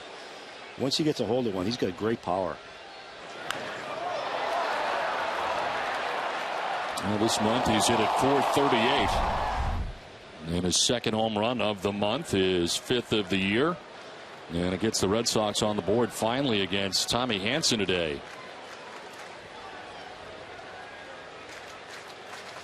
Now Stephen Drew walked in the 2nd inning. Takes a look at ball 2, 2-0. The Sox have now hit 69 home runs this season, and with it, Hess and Hess Express donate another $500 to the pediatric trauma program at Boston Children's Hospital. Brings the season total to $34,500. Hess and Hess Express committed to helping the cause. 2-0 pitch is in there for a strike, 2-1. Just got the text. You did right away. You called it. Yep. He said, "Yes, sir, my friend." This one is fouled off. He kept convincing me that Mike Karp was perfect for the Red Sox the entire offseason.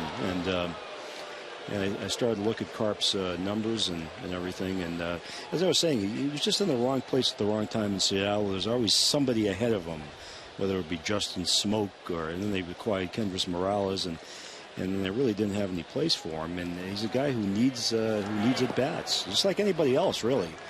But he's learned how to come off the bench and be effective, and I think that's a very important thing for him as he has his career go forward.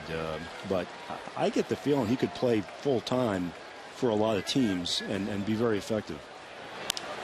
There's a pop-up on the left side of the infield. Eric Ibar, the shortstop. A little stumble, but he makes the catch for the first out of the inning. I don't want you to give away any secrets here because you're a great national writer, but and I don't want you to give away your sources, but how many agents do you think you have on your dial-a-pad over there you talk to on a regular basis? A lot of agents? Less than I used to. Yeah. Really? Yeah, I have certain agents that I trust and respect, and others that you don't. Well, that I don't. Yeah, really. I mean, it's that way. It's definitely a few. I don't have that many as some other writers might have.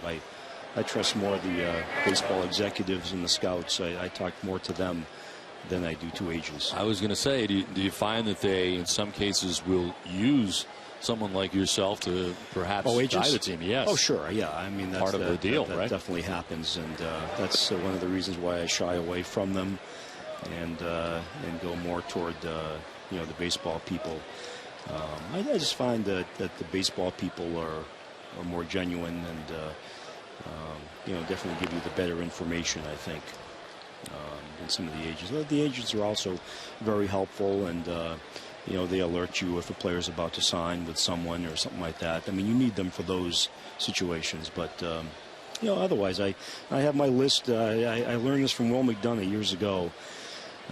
He always had this yellow pad of paper, and he'd have his go-to list. He'd call these people every 3-4 times a day or a week, whatever it was. And then if he needed something else more specific, he'd add a couple of people during the week. And that's pretty much how I approach it, too. I always call my same people. And then if I want to, venture out a little bit, I do. So that's the way I do it. Well, you do it well. We look forward to the notes column tomorrow. Being Sunday, it is certainly a weekly appointment for me, as this pitch is going to miss 2-2. I haven't mentioned you lately, though. I noticed because I do look at it every week. Maybe tomorrow, maybe a little something, maybe apropos of nothing. No, that's already written. No, not tomorrow. Sorry. 2-2. Bobbed up left side of the infield. Ibar and Callaspo. It's Ibar equidistant between second and third. Makes the catch for the second out. And we check back in to get some of our answers from you out there on Twitter today. Well, we got a lot of good questions sent our way, but we picked one in particular, and it comes from our Sox Mark, and he said, at this point in the season, who do you feel is a Red Sox MVP? So fans at home, send us your best tweets using the hashtag SoxMVP. We'll reveal the best ones later in the game.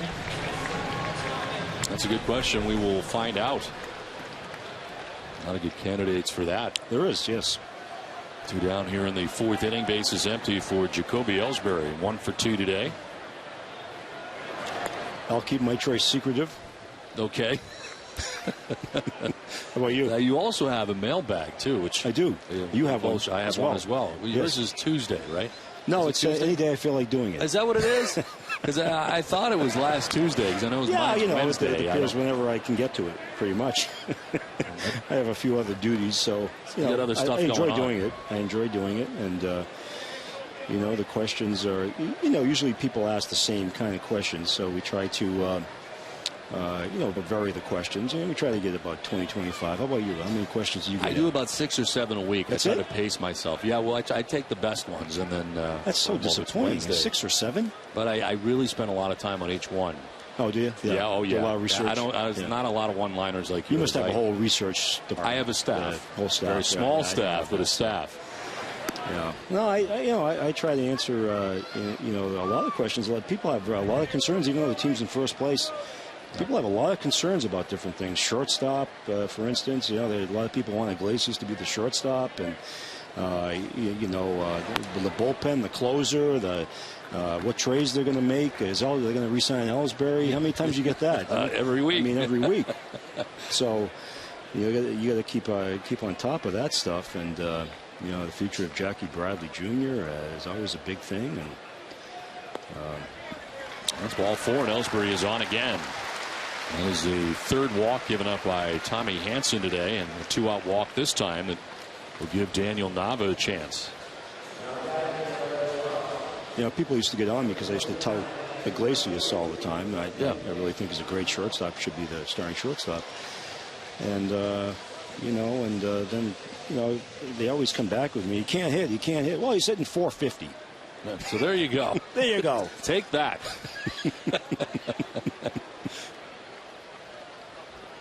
Daniel Nava bats for the 3rd time today. Reached on a fielder's choice in the 1st. He singled in the 3rd inning. Do you get a lot of personal questions on there? No. Yeah, really? No. They're all baseball. Unless they're censored or something, or they're okay. I'm not sure, but the ones I get sent to me are baseball questions. How about you? I get a lot of personal stuff. Yeah. About your cooking and stuff, or a lot of cooking questions, a lot of fishing stuff. Now, have you done your favorite recipe kind of thing? Have you done anything like that? A lot of Italian stuff. Oh no, I haven't. No. Have you done it in print? Like a cookbook or something? Like NESN.com or something? Or? No, I've not done that yet. Oh, okay. I would like to do that at some point. It's a great idea for the NESN.com people to have Don do some recipes. Yeah, I wouldn't share them, recipes. I'd like to keep them in-house. Because you say you're a great cook. I mean, I believe you. I believe you. You've been on me for a lot of years for the lack of restaurants that I spent time in. It'd be nice to take your parents out for something, once in a while. Pitch to Nava's going to miss. Oh, no, it's not. It's at the top of the strike zone. And it's going to be a strike 0-1.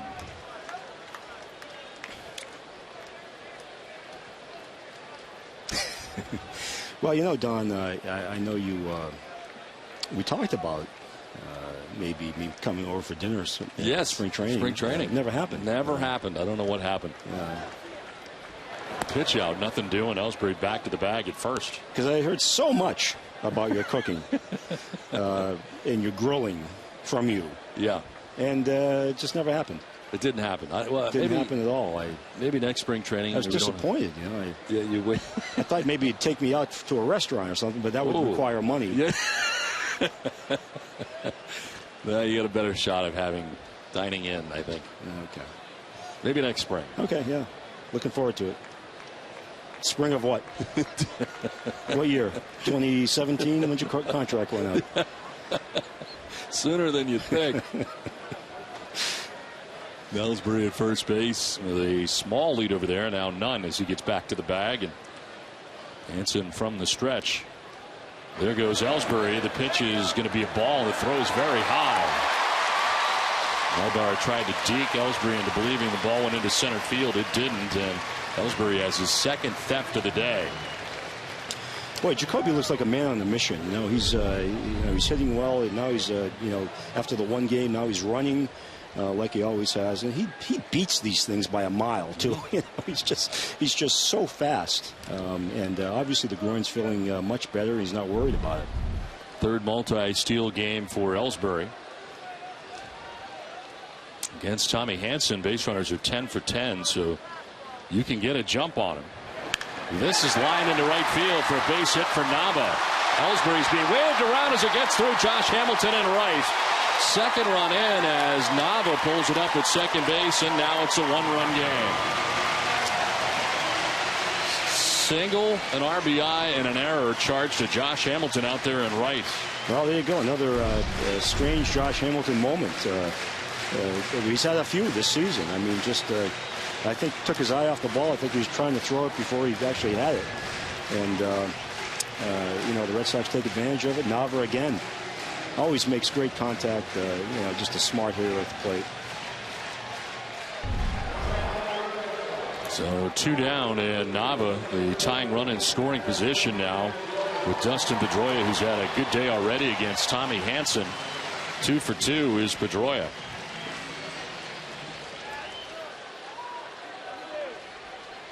Pedroia doubled in the first inning, singled in the third.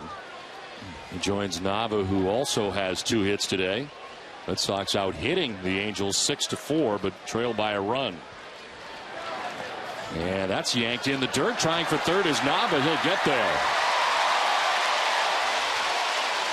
Wild pitch. Heads up there by Daniel Nava, and really read that well. I mean, that's a tough ball to read sometimes. You don't see a lot of runners going that. The ball's, not that far from Iannetta. Just made a very aggressive base running decision right there.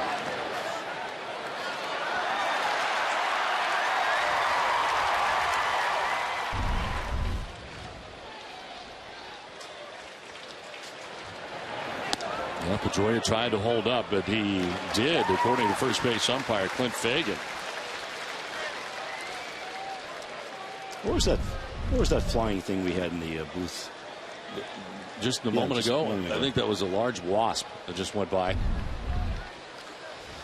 Looked like a pretty good call from Fagan in the end. His 2-0 pitch is going to be in there for a strike, 2-1. You never know what's going to come in the booth up here. You don't. It reminds me of my Toronto cab story with the wasp. There was a wasp in my cab. Really? This was about 10 years ago, and I killed it. Oh. And the cab driver got very upset at me for killing the wasp. And this is in the dirt. Nava's not going to try this. Too close as Iannetta picks it up. So the cab driver murdered this wasp and told me to get out of the cab. Wow. So you're thrown out of the cab. Thrown out of the cab in Toronto. So because I killed the wasp. He wanted you to let it live and maybe get out of the cab. Apparently, I felt I had to defend myself at that point and did away with the wasp. But Michael Kahn warming up in the pen right now for the Angels.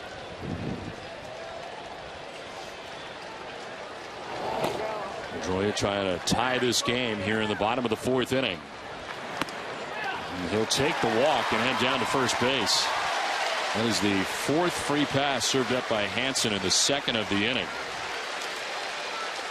Well, I think we've seen this a lot with the Red Sox this year. They leave some runners on base early in the game, and it looks like they're going to have a bad day, and all of a sudden it just starts to click for them. They solve the pitcher, and we've seen a lot of that this year. That's really part of their success, I think. They don't get down because they have trouble early in the game scoring runs. They keep at it.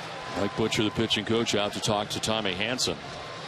We'll see tomorrow's Stars play at Futures at Fenway, presented by Xfinity on July 27th when the Portland Sea Dogs take on the Harrisburg Senators. This family-friendly event also features Dog Day at Fenway and a performance by Kids Bop Kids, Billboard's #1 kids artist of the year. Tickets start at $5 and can be purchased at redsox.com/futures or by calling 877-RED-SOX-9. A lot of kids having a good time here today at sunny Fenway Park. After all the rain came through the area in the last 24 hours, it has been a beautiful day here at Fenway. Hanson has surrendered 2 runs here in the 4th inning. He's thrown 30 pitches already in this inning and is up to 90 in his outing. As they introduce David Ortiz, who's had his troubles today with Hanson. Struck out against Hanson in the 1st and then again in the 3rd, both time on curveballs.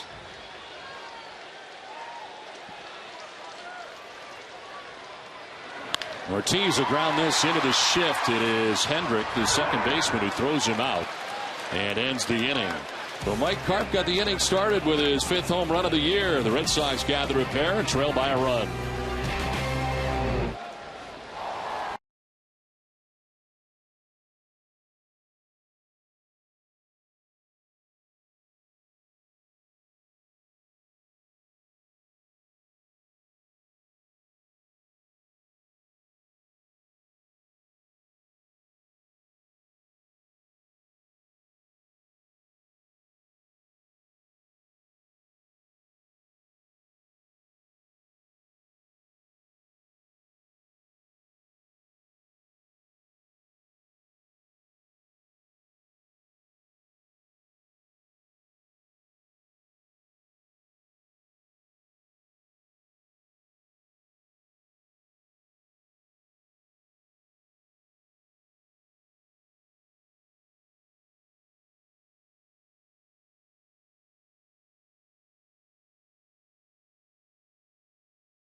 From Dunkin' Donuts. Follow at Dunkin' Boston on Twitter for tweets about exclusive contests and news happening all over New England. Follow at Dunkin' Boston on Twitter today. The Red Sox run on Dunkin'.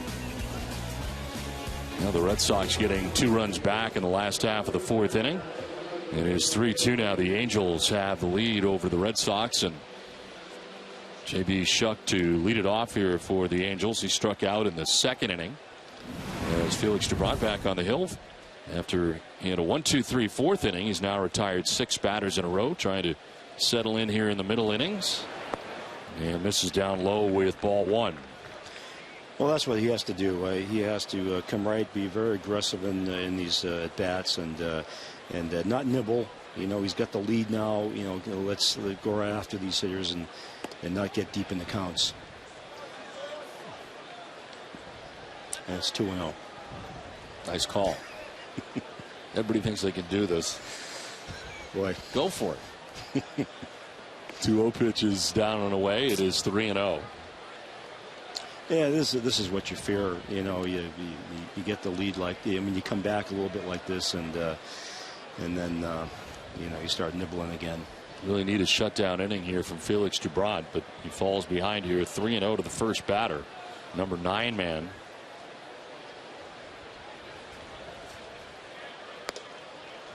That'll be a strike. You were talking about how deliberately he works, and sometimes it looks like he thinks too much in between pitches and overthinks.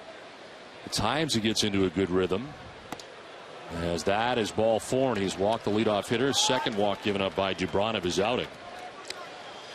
Well, number 9 hitter, you got to come at the guy, and again, he was nibbling early in that count, and it's a live and learn. At some point, it's going to click with him, the situation of the game, what's going on, and he's going to start thinking in the right way.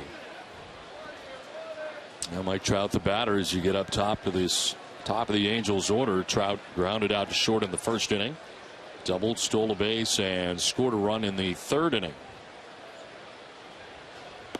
And a swing and a miss. Fastball that time. Let's take a look at the ace ticket pitching line for Felix Dubron. 4+, 4 hits. The 3 runs. 1 came in the second, 2 in the third.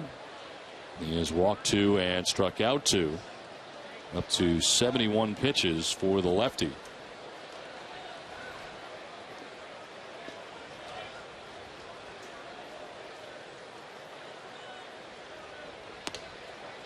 Framed by Saltalamacchia, but that's a ball. You were talking about the depth the Red Sox have in pitching, and one name that keeps popping up is a guy who's available in the bullpen right now, and that's Franklin Morales. Do you see him coming into the rotation on a regular basis if things do not continue to work out here for Felix? I do. Yes, I think that's what they have him here for. If there's an injury, or if someone in the rotation is slumping, or needs a turn in the rotation off or something like that, which I think might happen as we go along.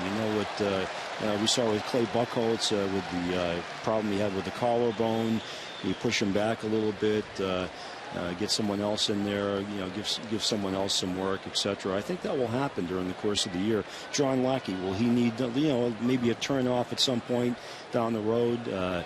Same with Lester. He's been their workhorse. Maybe he skip a turn with him if you're going good, and give him a little rest here and there. I think that that kind of depth with Franklin Morales is definitely worth doing something like that for, or if someone's not effective.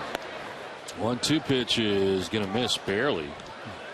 Didn't get that call, and it is 2-2. Felix wanted that. Appeared to be right at the bottom of the strike zone.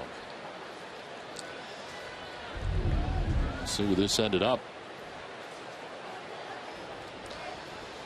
Well, I think the ump might have made the right call there on that one. Yeah, he really needs to get over that quickly, and hopefully he can. Trout will foul it off. Still 2-2.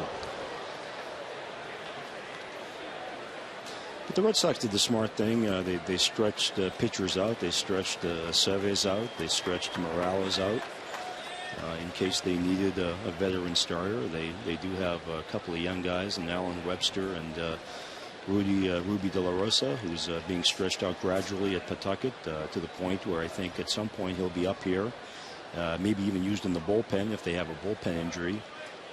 Obviously, is a very hard thrower who can strike people out, and the league really hasn't seen him, so he could be an effective guy for them out of the bullpen, if they should have an injury to someone. So that depth is great, and it's depth they didn't have last year. It's depth they didn't have during their September collapse. Swing and a miss. Dubron comes back nicely with a strikeout. A fastball from Felix Dubron. He picks up his 3rd K of the afternoon. That last whiff was brought to you by Head and Shoulders. And Dubron just raring back here against Mike Trout, and 92-mile-an-hour fastball gets him. Yeah, great location away, and Trout had to reach for it, couldn't get it. One down, a runner at first base, and Josh Hamilton, the batter.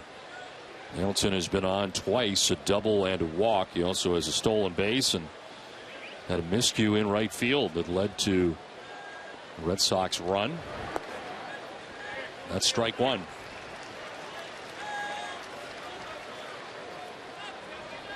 Hard to imagine Josh Hamilton hitting at 220, but he is. Had the equilibrium problem, he said, and I'm not sure what they have done for that. If he's on medication, I'm sure he's on some kind of medication for it. He's had a bunch of stuff kind of creep up over the years. We heard about day games being a problem at one point. Some other stuff. There definitely have been some issues. There's no question about it. But the bottom line numbers are just extraordinary for him, even with all of the problems. So this is the first year in a long time that he's had some issues with hitting the baseball. Hamilton fooled on that pitch, and it's 1-2. Good curveball that time from Dubron. Not breaking it out here and pretty tight. And I was certainly an advocate of the Red Sox pursuing Hamilton in the offseason. I really believe they needed that kind of thump in their lineup. And I thought he had strike 3, but it misses the corner. 2-2. I know that David Ortiz, really wanted him on this team as well, and went to the front office about him, recommended him to this team. And the Red Sox decided to go the route they did with their, kind of complementary type players, not go a long term on anybody. This one fouled off. Tell me if I'm wrong, but I think they sort of had the point of view, the mindset that we've been down this road before. A lot of years, a lot of money, and it didn't work out. In fact, they were able to relinquish all those contracts to the Dodgers. That we may not see that happen here for a while for one guy. No, I mean, if this works with the complementary players and the shorter term deals, why not go with it? If it doesn't work, I wouldn't shy away from it. In the dirt, blocked by Saltalamacchia. No advance for Shuck. In fact, at the time, I thought the deal for Hamilton was very reasonable. 5 years. It wasn't a 7 or 8 year deal or a 10-year deal like you saw for Pujols or for A-Rod or somebody like that. This was, I thought, a reasonable deal for someone of this talent. It depends on who the player is, obviously. Obviously, Miguel Cabrera, 8-9 years. Prince Fielder, 8-9 years. I don't think you blink twice with guys like that, giving them that kind of money, because they're great performers. But, if it works shorter term, why not? Hamilton with a swing and a miss. That time a changeup from Dubron. Who picks up his 4th strikeout back-to-back, getting Trout and Hamilton. Yeah, excellent pitching by, he's taken some off. He's really pitching to these last 2 batters. Got Hamilton fishing there. And that's what you want to do with these big guys. You want to get them off balance, and Felix has been able to do that. And he struck out Trout on the fastball. He changes up on Hamilton. 2 down in the inning. Shuck, who walked to begin the inning, still at first base. And here's Albert Pujols. Lined out to first base and then had a sacrifice fly in the 3rd inning to pick up his 36th run batted in.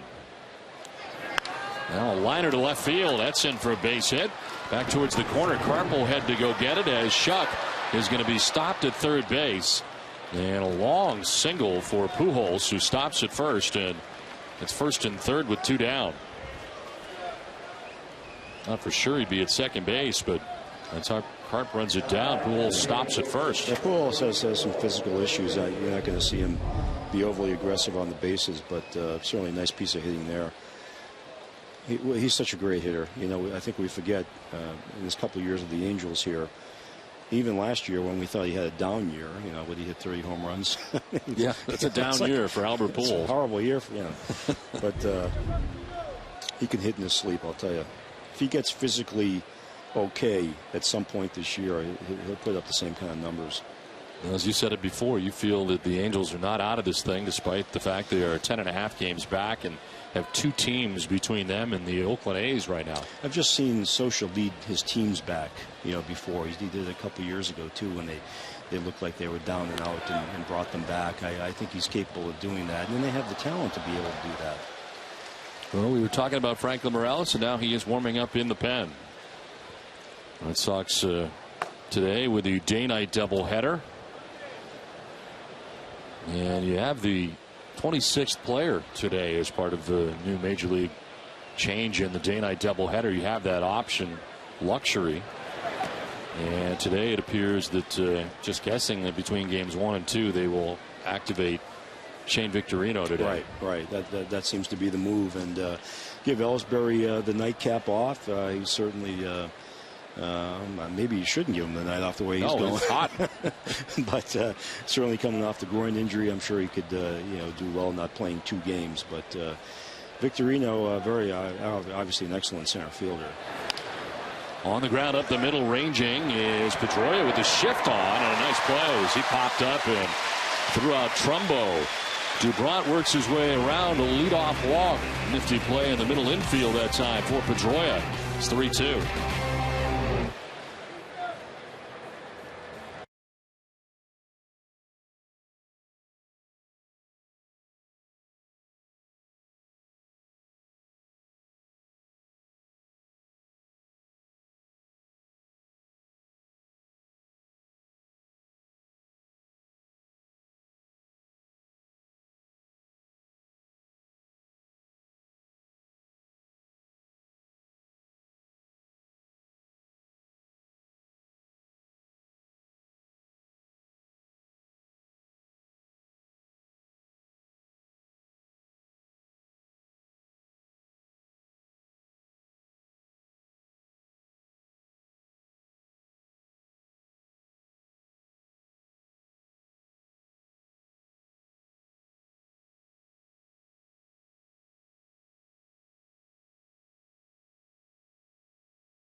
As the Angels hold a 3-2 lead over the Red Sox, and the former Angel Mike Napoli leads it off here in the bottom of the 5th inning. Napoli, Saltalamacchia, and Carp.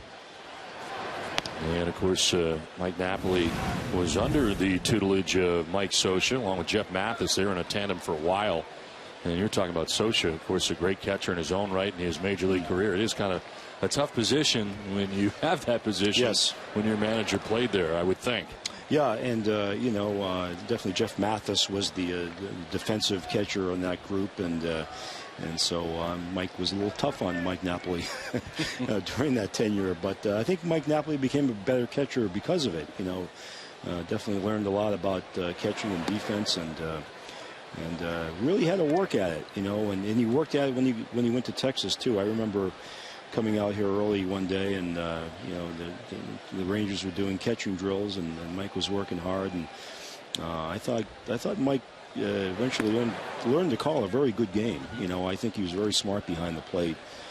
Maybe didn't have the physical attributes and all that, throwing and all that, but definitely called a good game. Pitchers liked throwing to him. I think it's very disappointing that he can't at least catch a little bit. Gets out ahead of this and crushes it foul. You heard oftentimes when those two were together in Los Angeles, Mathis and Napoli, that if you could combine them, you'd have one heck of a catcher. Yeah. Exactly. Really exactly. good defensively, and the other guy can hit. Yeah, no doubt. A lot. No doubt about it. The original plan before all the hip stuff came out about Mike Napoli was that he was going to catch a lot in spring training and then be used occasionally behind the plate, not all the time, but certainly used as the third catcher behind the plate at times, especially in interleague play, where you could have used both Napoli and Ortiz in the lineup in the National League City. That was the hope, and now of course they have to kind of split it up a little bit. One has to sit one day and the other plays the next, and it's too bad not having those two bats in the lineup like that in those particular situations. I am sort of surprised with the bulk of catching that he's done in his career that he is really now not an option. Right. As this is in the air out to left center field, and Mike Trout is under it. He'll make the catch for the first out here. The bottom of the 5th inning is Napoli is 0 for 3. Well, throughout the year, thanks to H.B. Hood, we'll be telling you about the good stories from the Red Sox Foundation. Jenny Dell has one of those stories for us right now. Jenny? Well, Don, the Red Sox will be hosting a baseball and softball equipment collection here at Fenway Park over this weekend series. So fans, if you're coming to the game tonight or tomorrow, you can bring a new or used bat, ball, gloves, or anything. You can drop them off at any of the Fenway Park gates, and fans who make a donation will have an opportunity to win autographed memorabilia and other prizes. These items will go to Kids Gear for Baseball. It's a nonprofit organization that distributes the gear to children in need. And this is an MLB initiative. Over the 9 years, they have over 100 pieces of equipment and have raised over $1.5 million, Don. All right, Jenny, great program, and we hope fans will help out in Red Sox Nation this weekend here at Fenway Park. Of course, got the night game tonight if you're coming here to the Yard for Game 2 of the day-night doubleheader. Then tomorrow, the finale of 3-game series played in 2 days. Saltalamacchia with a swing and a miss, 1-2. Breaking ball from Hansen. Well, we see Hansen over 100 pitches now, so I would guess this could be the last we see of him. 5 innings has not economized in this game. Has put some people on base. He's had to work hard in every inning, especially last inning, a 31-pitch inning as Saltalamacchia fouls it off. And the good news for the Red Sox is they get into the Angel bullpen, and you know they've done very well against middle relievers this year. You know, getting into the bullpens and really extending leads or coming back in games against the middle of the bullpens. Pitch is outside, and it is now 2-2. Your Eastern Mass Lexus dealers bring you the pitching line for Tommy Hansen. His longest outing of the year is 6 1/3. He's at 4 1/3 right now, and at 103 pitches, got a lead. He gave up a home run to Mike Carp in the 4th inning. Red Sox certainly making them work, and you know it's always great to get the starting pitcher out of the game, especially one that's leading. And again, they've been able to do that all year. I think the number of pitches they make pitchers throw has really led to this success that they've had so far. On the ground down the first baseline, corralled by Trumbo, taking himself to the bag, and that's out number 2 of the inning. Now Mike Carp getting his 5th home run of the year, got the Red Sox on the board in the 4th inning. This was a blast up over the bullpens and well into the bleachers. Nice pitch right over the plate. They would follow it up, an RBI single by Nave in the inning to collect their 2nd run of the game. And here's Carp again. He's hit the ball hard twice today. The first time he hit one back by the 420 marker that sent Mike Trout to the warning track. So 2 well hit balls today off Hansen for Carp, and here he is for a 3rd go around. That's called a strike.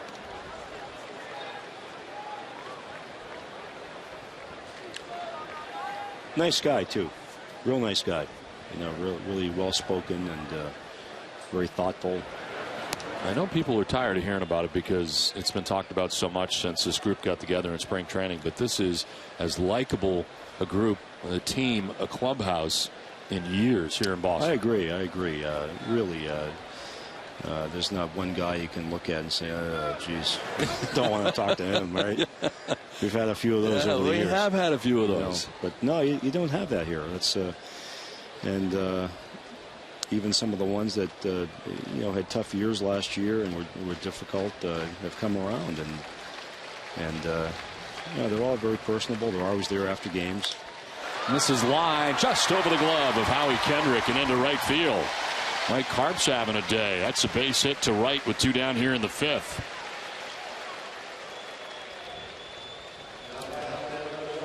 He gets to Hansen once again. That's single with 2 down in the inning, and it'll give Stephen Drew a chance here in the 5th.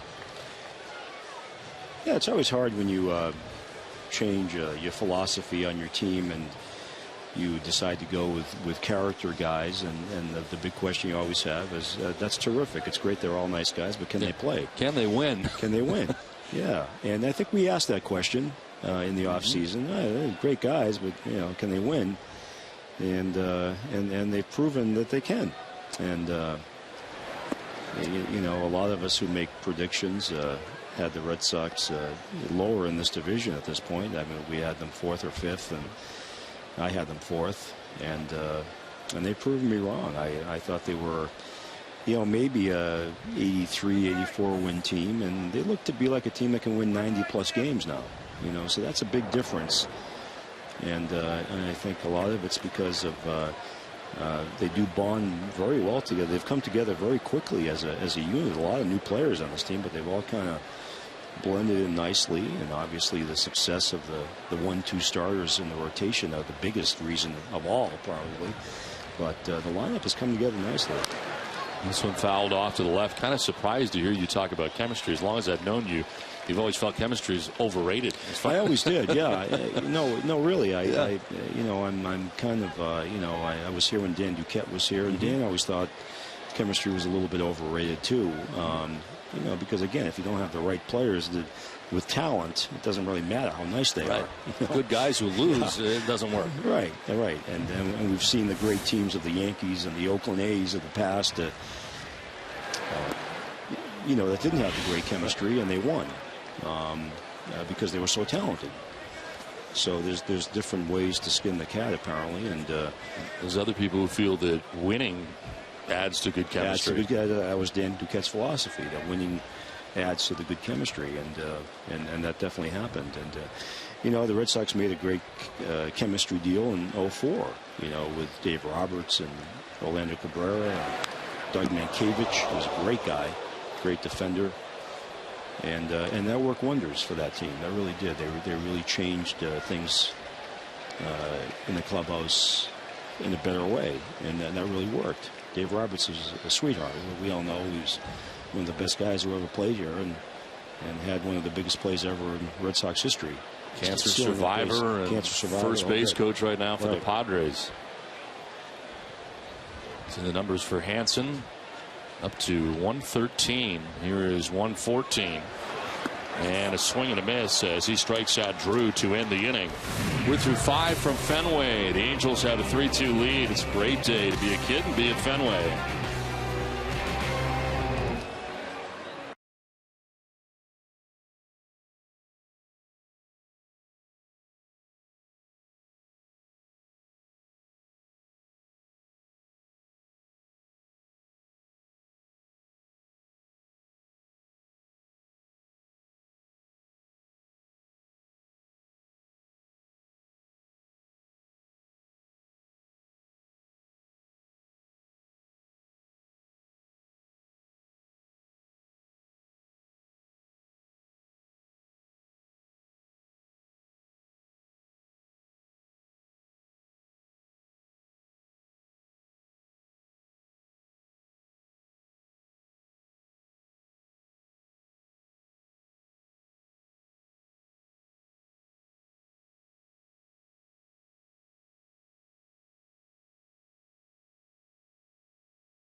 Satisfied on the field, W.B. Mason has the bases covered in the break room with all the all-star selection of food and beverage products. W.B. Mason will satisfy your cravings all day long. Who but W.B. Mason? That's the 6th inning as the Red Sox and Angels. It's 3-2. Angels on top by a run as they come to bat here in the 6th inning. Howie Kendrick leads it off and takes ball 1 from Felix Dubron. Kendrick has singled and lined out to center field.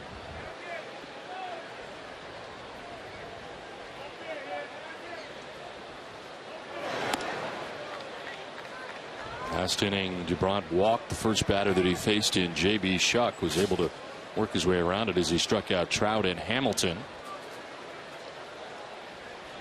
We're getting Trumbo to ground out to end the inning, and this will be his 90th pitch of the day. And it's by Kendrick. Well, the bottom line is he's kept them in the game. You know, they're within a run of the lead here. So if the offense can get going, stop leaving all those runners on base, you know, Felix has pretty much done his job here. Tap by the mound slowly towards Pedroia, who is deep at second. His throw is just in time to get Kendrick. Well, for today's Twisted But True Fact, we again pay homage to Wisconsin Timber Rattlers of the Midwest League. As we told you about in prior seasons, the Rattlers just paid homage to the Dairy Epicenter, which is Wisconsin, with their 5th annual Salute to Cows. In addition to a bovine bedazzled commemorative baseball given out to fans, there were cow-themed games and contests all night long, including milk chugging, a cow petting zoo, and the always popular mooing contest. Oh, yeah, that's big. Like fun. Twisted Tea Hard Iced Tea is the refreshing hard iced tea. It tastes like real iced tea, be a little twisted. This is lined to left. It's a fair ball and trouble to the corner. Cayaspo is headed for second base as Karp will go dig it out, and into second goes Cayaspo with a 1-out double.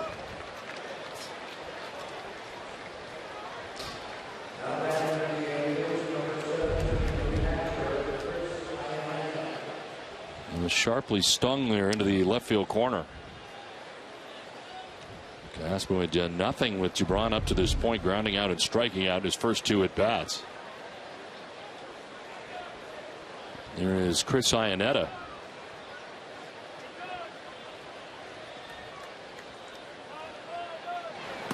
He swings at the first pitch, fooled on the change that time from Dubron. It's 0-1. I kind of like the mooing contest. Yeah, that was. You know, sounds I'm like not fun. good at milk chugging, so I would have to go with the mooing. Yeah, I would the say. mooing contest would be great. Let's hear your best move. You're not going to get it out of me. The 1 pitch is out to right center field. On the move is Nava. He will get there to make the catch, spins and fires back in as Cayaspo tags up and moves easily to third base with 2 down. They'll get set for every Red Sox game on NESN with Red Sox Game Day Live, presented by DCU. NESN's pregame coverage of the Sox begins an hour before every game. DCU, Digital Federal Credit Union, banking the DCU way. Now 2 outs here in the 6th inning. Alberto Cayaspo at third base.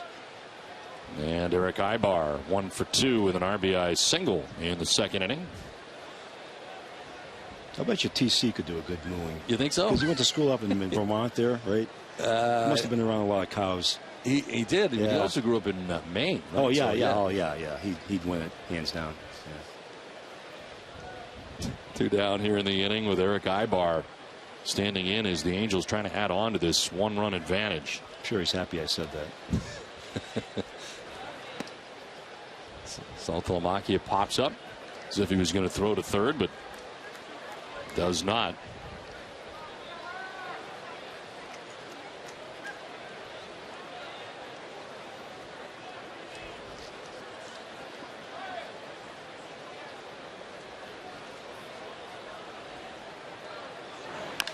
On the ground right side, Napoli is going to tag the bag and end the inning. Dubron out of trouble as the Angels leave Cayaspo at third base. Dubron's through 6. The Red Sox trail by a run.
Angels on top of the Red Sox 3-2 as we venture into the bottom of the 6th inning. And the Angels will bring on their second pitcher of the day. Michael Kahn comes into the game, his 19th appearance, 1-0 with a 2.30 earned run average, 18 Ks to 8 walks, and opponents hitting a mere 132 against the right-hander.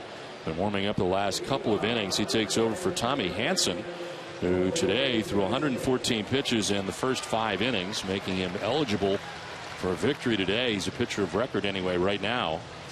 And he worked in and out of trouble all day, giving up 7 hits in 5 innings. Parts giving up 2 runs. He walked 4 and struck out 4. As Jose Iglesias gets it started for the Red Sox here in the bottom of the 6th inning.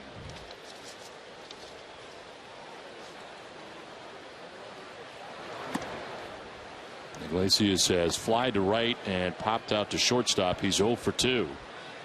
If you just joined us, national writer from the Boston Globe, Nick Cafardo, is alongside today. And the Red Sox have certainly had their chances today. Boston has now left 9 men on base through the first 5 innings. Yeah, it's been a very frustrating afternoon for them against Tommy Hanson, who fooled them a little bit with some of his off-speed stuff and in big situations. Certainly they had a lot of base runners, left 9 guys on base so far. Yes. And but they're into the bullpen here. Michael Kahn's actually had a very good year for them as we look at some of the numbers there, with lefties hitting 105 against him and righties hitting 147 against him. So that's pretty good. He is not allowed to run in 13 of his last 14 outings. Mm-hmm. But behind on the count here. And he walks the first batter. He faces the number 9 man, Jose Iglesias, who has been very patient at the plate in this stint with the Red Sox, and down to first base. Congratulations to the Boston Bruins, who are getting ready for the Stanley Cup final, either against LA or Chicago. Can't wait for that. How great was last night? It was great. I think the Penguins should have scored about 5 goals there in the last few minutes of the game. And the Bruins did a great job. They really did. I was surprised. I didn't think they could do that to the Pittsburgh Penguins, and they did. And I think they're going to win the whole thing now. I really do.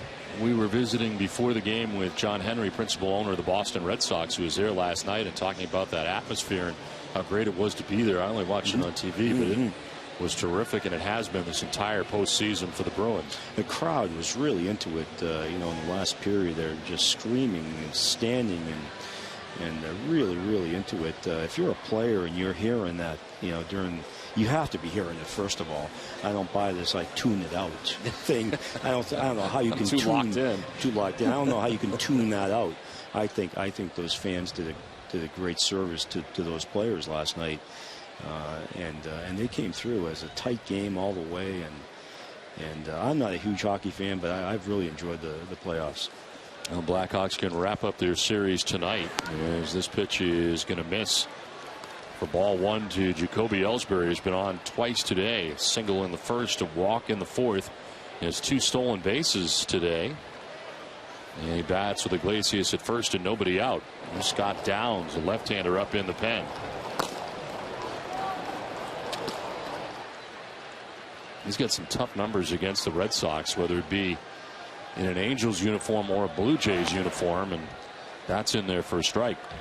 Everth Cabrera with the Padres, the fine shortstop of the Padres, was leading the major leagues in stolen bases with 25, I think, coming into the game. And he's part of that Miami biogenesis probe. And who knows if he will miss some time during the course of the year here, which would be a huge blow to the San Diego Padres. He's definitely their best player.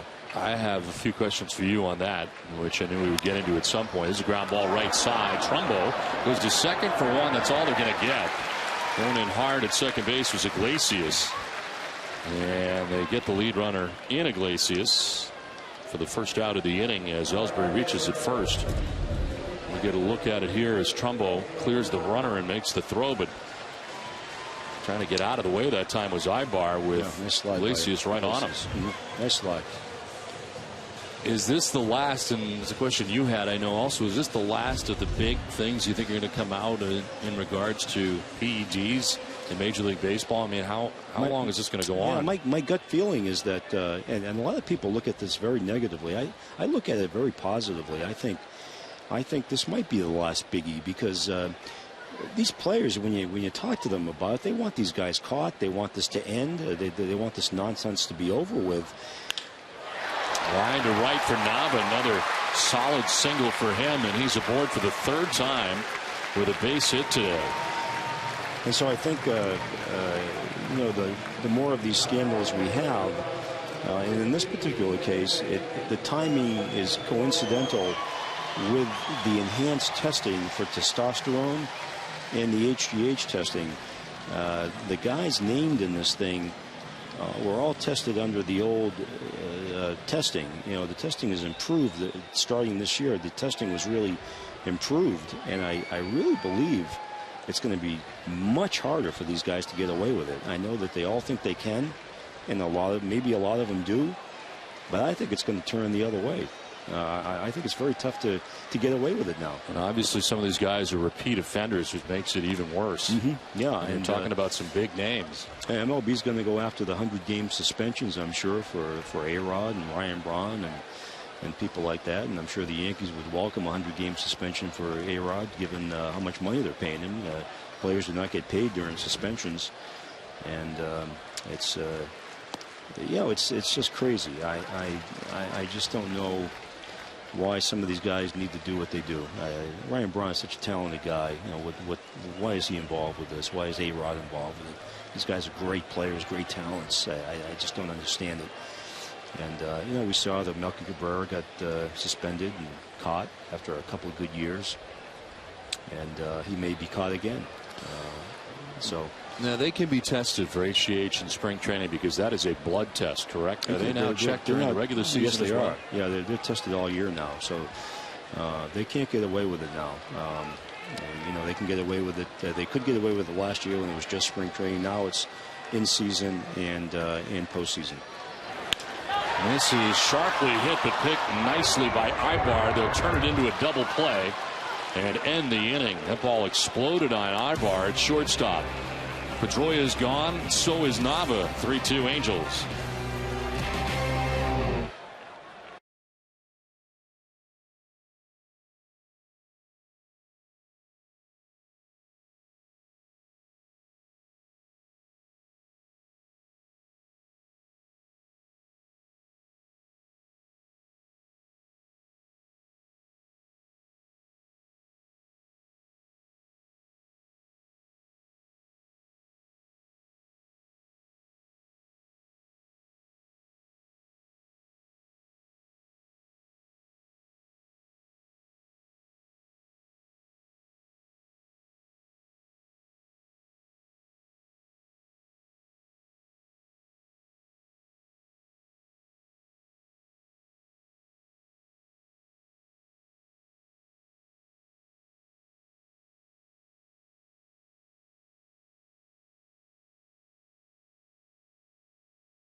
It's the top half of the 7th inning, game 1 of a day-night doubleheader from Fenway Park.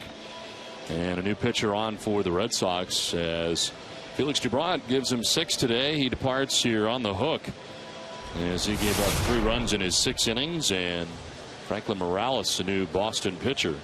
Morales able to grab the win against the Phillies in a 5-inning effort. He made the start in his first appearance. 2 runs on 4 hits. As Morales comes in here for the 7th inning, it is 9-1-2 for the Angels. Yeah, Felix gave him a quality start. I believe that's his 6th of the year, and he kept him in the game. It wasn't a great start, but he's a starting pitcher. He's a 4th, 5th starter, whatever you want to call him, and and he gives you a quality start. So you really can't complain about it, especially the way Boston scores runs. If a starter can give you 6 innings and give up 3 runs, terrific. There's a grounder to first. Napoli will win the race to the bag for the first out of the 7th inning. Let's send it over to Jenny Dell. Center. Hey, Sean. We are now here with our fan of the game, our second fan of the game. Sean, you are the Red Sox Nation governor from North Carolina. So, yes, there are Red Sox Nation governors all over, not only the United States, but the world. So, Sean, tell us a little bit about that program. Program's been going since 2008, and it's been fantastic. It's a way for fan representatives serving faraway fans to get together, sort of share ideas about how to put watch parties together, raise money for charities like the Jimmy Fund. And so we've got friends like Susan from Arizona and Mark from all the way out in Alberta, Canada, and a lot of governors from everywhere. We've got governors from Ohio and Texas, and everybody sharing ideas about sort of how to best serve faraway fans. And what are some of those ideas? What are some of the things that you guys do? Well, I know we do watch parties all the time, so if you want to Google your local Red Sox Nation governor for your state, you can actually find our email address. Just put the 2 letters abbreviation for your state and then gov@redsoxnation.com. You can send us an email. Or am I doing that right? You're doing that right. Yeah, and basically you just email us. We can tell you a little bit about the watch parties that we host. We can tell you about some of the fundraisers we do, like golf tournament, wiffle ball home run derbies, unique things to sort of help faraway fans to get together, love the Sox, and maybe do some good. Love having really true, passionate fans. Thank you all for all that you do. And fans, get on those websites and find your Red Sox governor. Thank you very much, Sean. Thanks. Back to you. All right, Jane, thanks very much. Good to see all the governors here at one time, all in that same section. That's pretty impressive. Don't always get them in the same room at the same time, and here they are. Right there, yeah. And 1 out here in the 7th inning. Mike Trout is batting for the 4th time today. He has grounded out, doubled, and struck out as he faces Franklin Morales.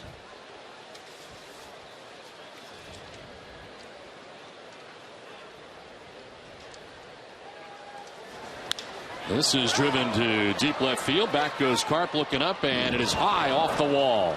Karp plays the camera, little bobble there. And Trout is into second base with his 2nd double of the day, and that nearly got out of here. Yeah, he put a great swing on that. A split finger that was kind of low in the zone, but right where he was looking for it and where he could pull it. And, yeah, he put a nice swing on that ball. Well, he is fun to watch, no doubt. Red Sox would rather watch him from afar than here at Fenway Park, but we don't get to see him all that often, but he is great to watch, and he's got himself a double here with 1 down. There's Josh Hamilton, who has been on twice today, a double and a walk, and last time up struck out. Felix Dubron today going 6 innings, giving up 6 hits, 3 runs. He walked 2 and struck out 4. It is the 4th consecutive start for Felix Dubron that he has gone 6 innings exactly. Well, you definitely want to see that stretched out. Like I said at the beginning, elongated into the 7th inning, and that's when you know that he's economizing with his pitches. He's not nibbling. He's going at hitters more because he's got great stuff. He should be able to go after hitters rather than nibble, and that's the next hump he just has to get over, and he hasn't been able to. There's a fly ball out to left center field. Mike Karp is coming in. So is Ellsbury. It'll be Jacoby who makes the catch for the 2nd out of the inning.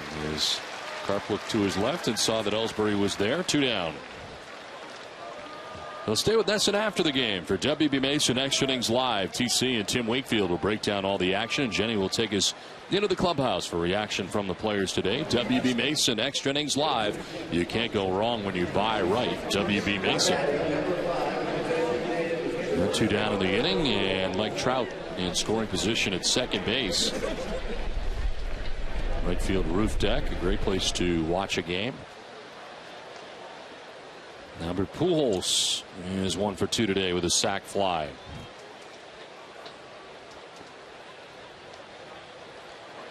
A pitcher I'm sure he's seen a few times in the National League with when Franklin was with the Colorado Rockies, so I'm sure there's some familiarity here on both ends.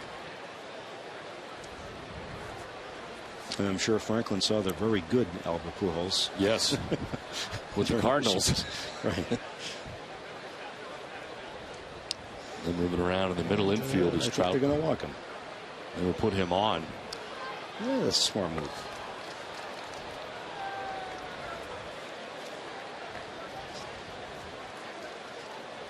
So Pujols should be headed down to first base. It'll be 2 on with 2 outs for Mark Trumbo.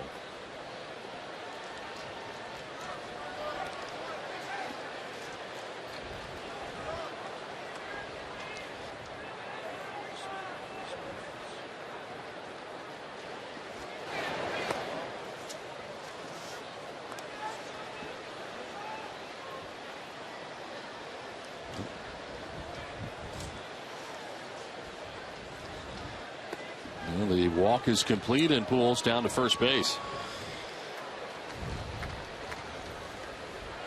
Bob's Discount Furniture is going to bat for the Jimmy Fund once again. Bob will donate $1,000 to the Jimmy Fund Radio Telethon for every game saved this season. For quality, choice, and value, nobody beats Bob. Visit mybobs.com to learn more. On the other side to talk to the entire infield as they join the conference at the mound. Like I said, Morales and Pujols, very familiar with each other. They never faced each other. Never faced each other ever. I'm sure Morales watched them from the bullpen, in Colorado, right? He must have watched a lot of them. That is very surprising, though. It is surprising. Yeah. I was along with you until we checked the actual stats, and they have never faced each other. But if they had, it might not have been a good result. There would have been a lot of history. John Farrell probably felt that way. Why mess with Pujols in this particular situation? You want to keep things as they are here with 2 outs. Mark Trumbo 0 for 3 in the game as he takes a look at strike 1. Trumbo has grounded to short twice, last time into a double play, and he grounded out in the 5th.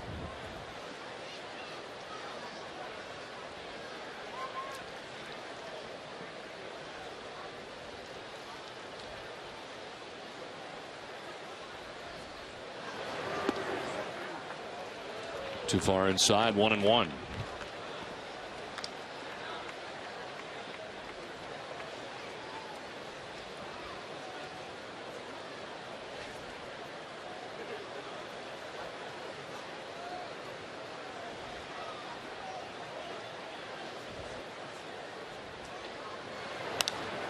Fouled off to the right, out of play.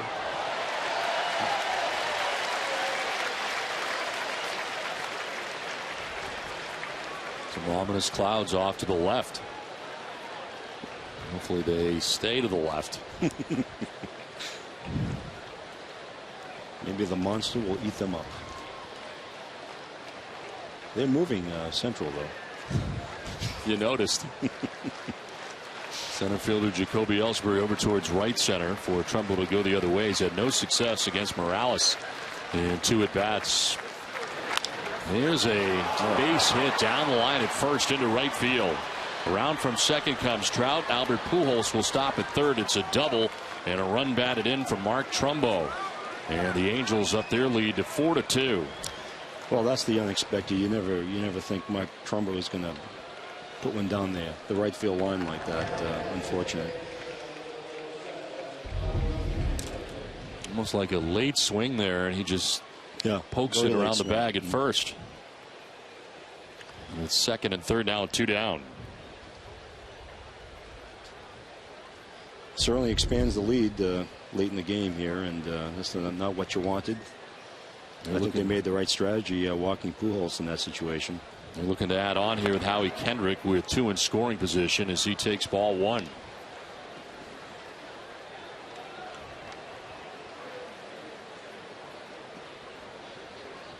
Kendrick singled in the second inning. Since then, he is lined out to center and grounded out to second base.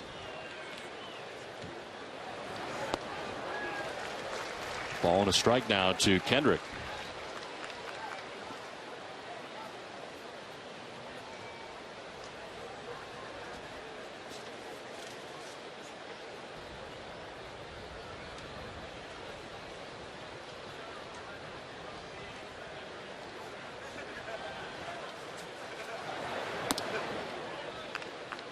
And Morales last year struck out 76 batters in 76 and a third innings. Well, the Franklin we saw last year was definitely getting it up there to 95, 96, 97 at times, and not sure we're seeing that right now yet. I'm not sure he's just not quite back into the flow after some of his injuries. This is laced foul just outside the line.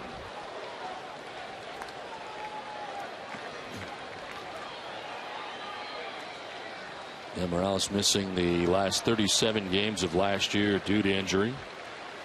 His season debut this year on May the 30th, of course, at Philadelphia at Citizens Bank Park. There he is out of the pen today in a tough situation. He's given up 1 run, and now runners are at second and third with 2 outs. Count of 2-2 to Howie Kendrick.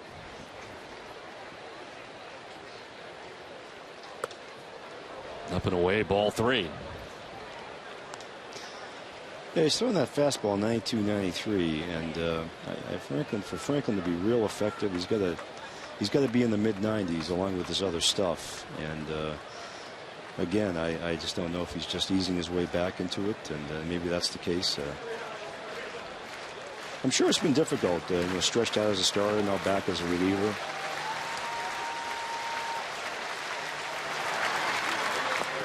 Ball 4, and Kendrick down to first base. That is the second walk of the inning given up by Morales. One was of the intentional variety. And it'll be a bases loaded situation for Alberto Callaspo. And a double his last time up, a 1-for-3 day for Callaspo.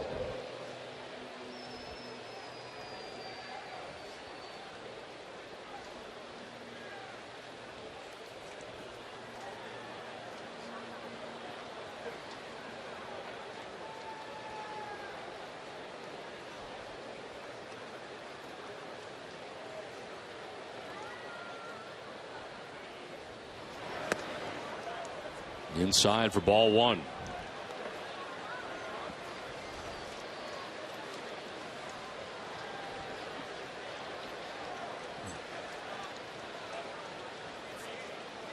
Bases filled with Angels, 2 down here in the 7th inning.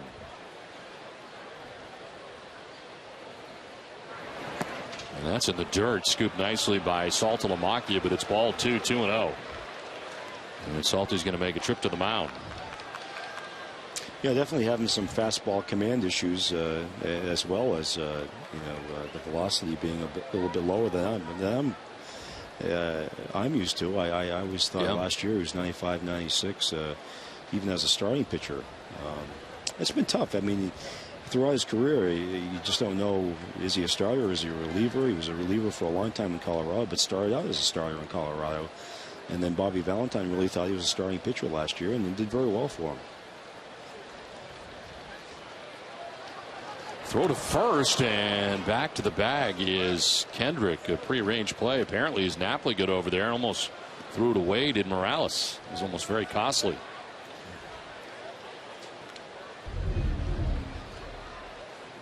It was prearranged, and Napoli leaping in the air to grab that. I would advise against that play. Yes, very dangerous. Clayton Mortensen is up in the pen now for the Red Sox. Has not been up long. As now Morales falls behind 3-0 with the bases loaded and 2 down.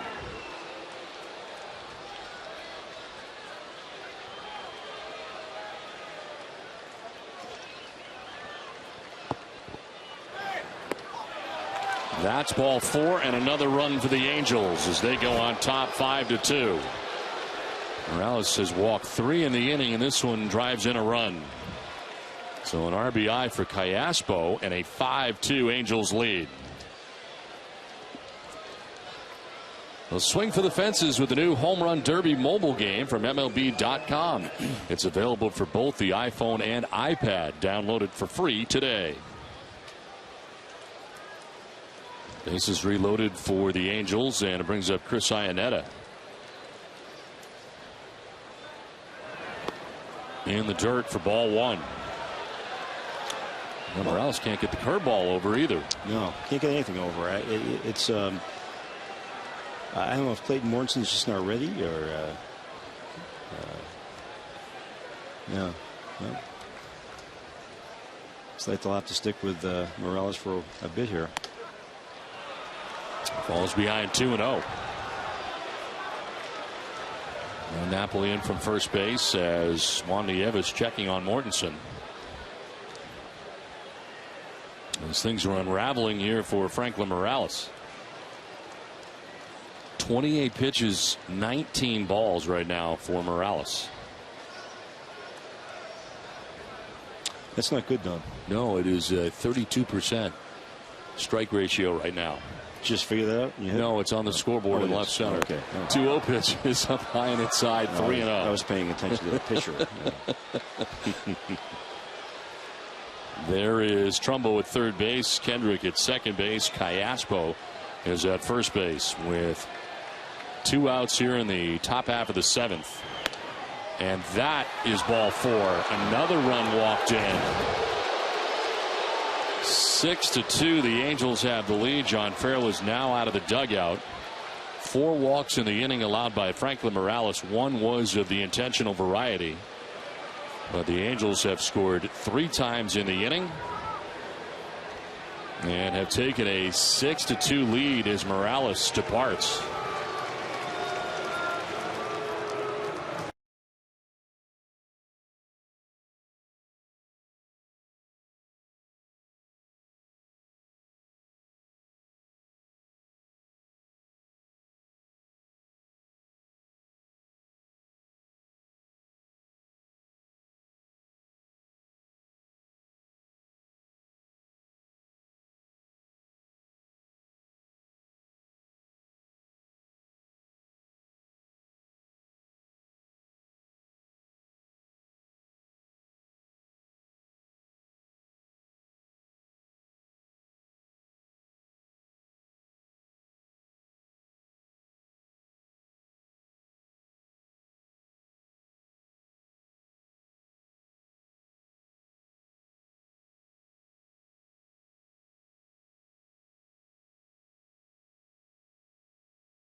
Thousand plumbing, heating, and HVAC contractors throughout the Northeast.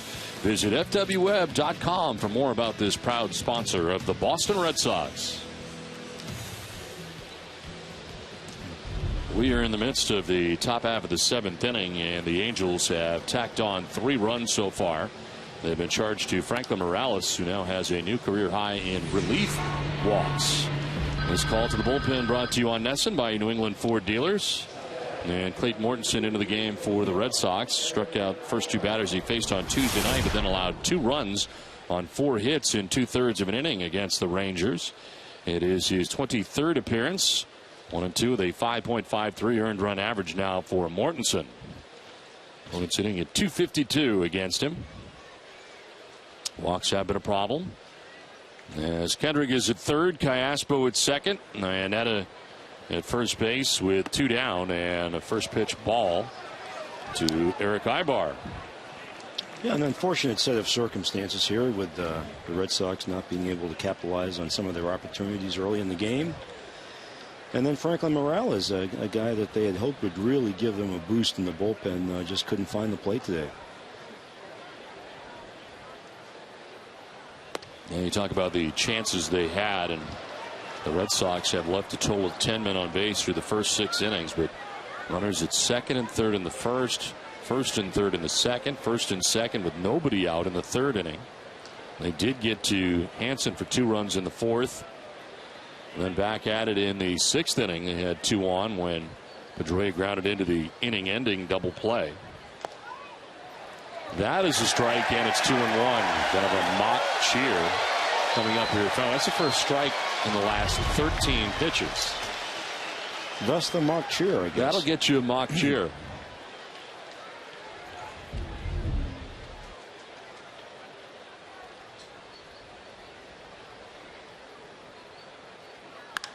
This is driven to right, down the line towards the pole, and a foul ball to the right of it. And fortunately for the Red Sox, Ibar was out ahead.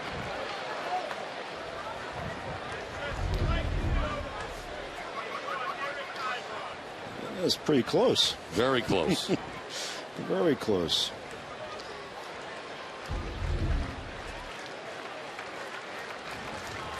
Well, we want you to throw strikes, but not that good. Ibar, the 9th member of the Angels to bat here in the 7th inning.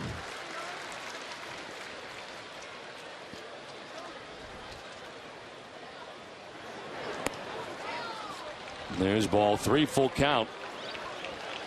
Everybody will be on the move.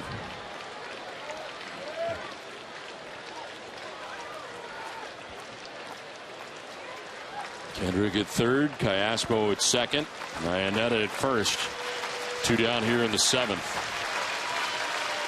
Everybody will be off.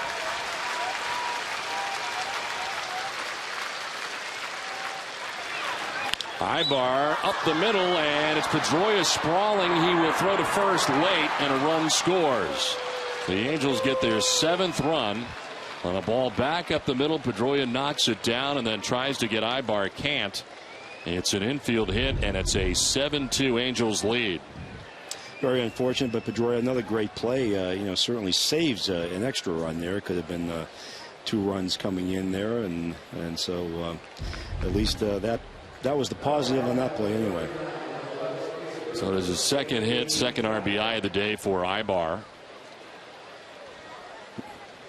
And here is J.B. Shuck, who started the inning by grounding out fairly harmlessly to Mike Napoli at first base. Sal Morales started the inning and sort of went downhill from there. Well, certainly more of an aberration than anything with this Red Sox bullpen. These guys have been very good strike throwers all year long. And, unfortunately, Franklin Morales, again, he's very early in his tenure back from his back issues and just hasn't had that great command yet. There's a fly ball to right center field. Ellsbury is camped, and he'll make the catch to end a tough inning. 4 runs scored by the Angels at 7th inning stretch. Doesn't get any better than that.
bring you unsurpassed team coverage of the Bruins' incredible sweep of the Pittsburgh Penguins and what lies ahead as they prepare for their second Stanley Cup final appearance in 3 years.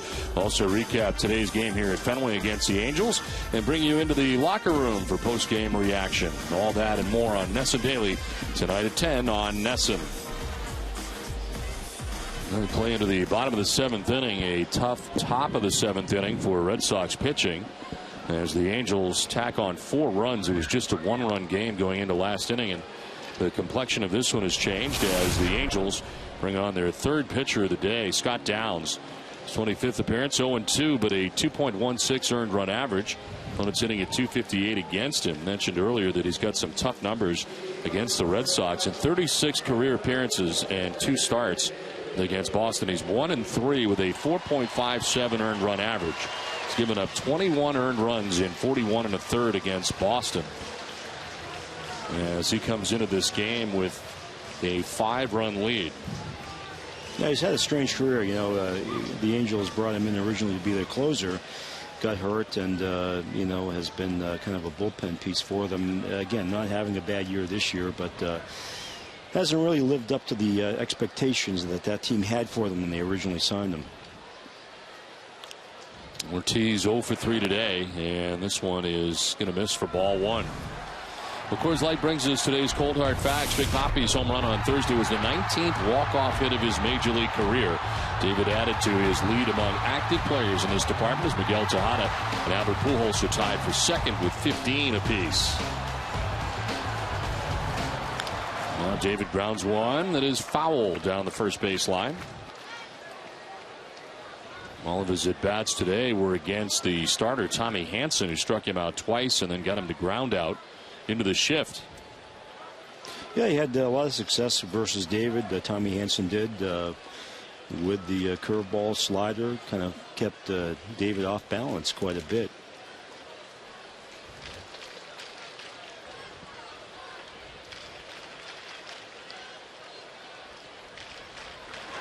Look out. The breaking ball misses inside.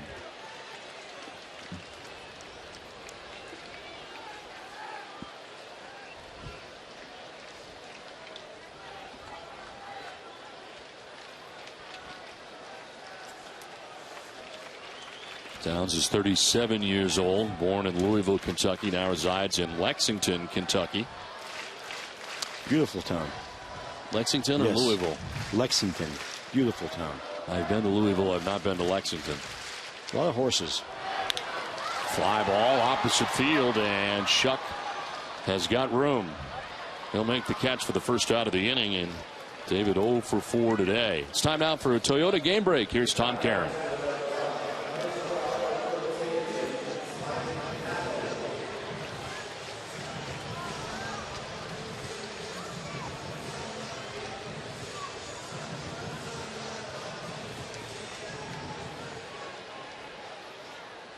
All right, Tom, thanks very much. What do you make of the Toronto Blue Jays? Well, I think Tom Caron takes great delight in the Blue Jays. You think he enjoys that? Because I picked them. Ah, right. So that's why he picked that highlight. That's right. You think he was kind of gloating during that video? I think he was. Yeah, I think he was. Yeah. I don't know what to make of them. I really don't. They have a lot of injuries. Their best player, Jose Reyes, of course, had that terrible injury, and he's out. And I think that really set a bad tone for them. Not that they were doing well while he was in there either, but I think it would have turned around. And R.A. Dickey's just not R.A. Dickey, you know. And you see that with knuckleballers sometimes, and changing leagues. He's had that collarbone issue a lot this year too. So. Josh Johnson just came back from the DL. He's another enigma, guy who has a great arm, just can't put it together, can't put a healthy season together. And all the things that you thought might go wrong went wrong. I mean, Mark Burley, 12 straight years, 200 innings. You know, did you think that he would do it for a 13th? Some people said, no, he can't do it at 13th. They were right. You know, so all those things have come together and created a disaster for that franchise. Can they make a run, you think, here? There's lots of baseball left. Today we played game 62 of the year. That means that there's 100 left after this one. There's lots of baseball left, but you can see them making a run. I don't know. You never say never because they do have tremendous talent. They have the two thumpers in the middle of that lineup with Bautista and Encarnacion, and if they get Reyes back, that speed at top of the order. I mean, all the things we thought would go well. This is line to center. Turning around was Trout and ends up making the catch on a sinking liner out there in center field. Almost went too far back and over the wrong shoulder. And he is out number 2. In the 7th inning is Mike Napoli. This game summary is brought to you by Xfinity from Comcast. Hansen, the starter and pitcher of record for the Angels. 5 innings, 7 hits. Gave up a couple of runs. Felix Dubron went the first 6 innings. He is on the hook. Morales had a very tough outing. In fact, a career high in walks as a reliever with 4 in the same inning. One of those walks was intentional. On the positive side, Mike Carp's got a home run here today, his 5th of the year. As Saltalamacchia bats with 2 outs. Salty walked in the 2nd. Since then, he's popped out and grounded out.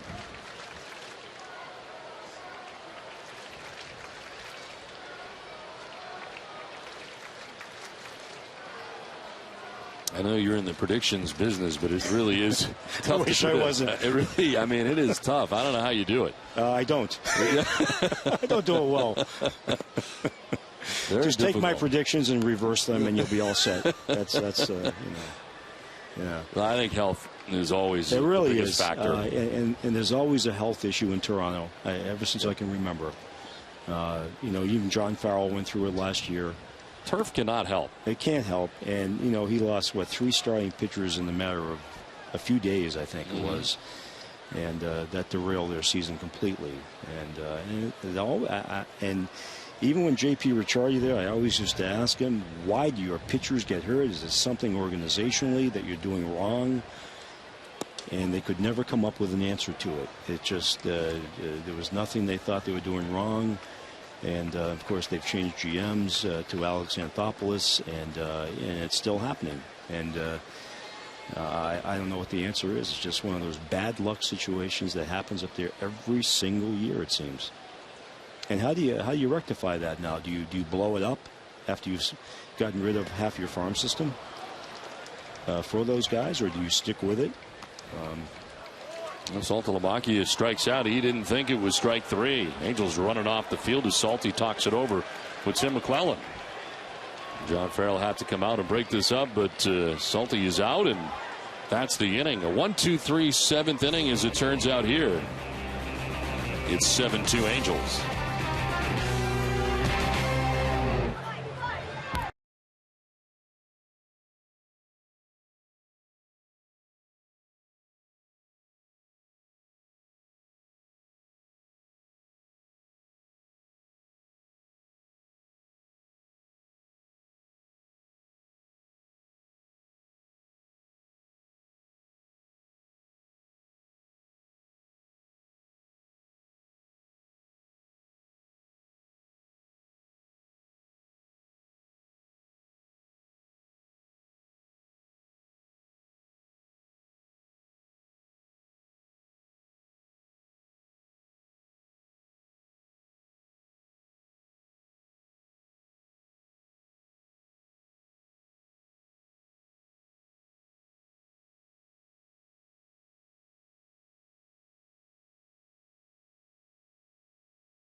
Go. Musical icons Aerosmith will rock the house at Foxwoods Resort on Wednesday, July 10th. Get your tickets at foxwoods.com.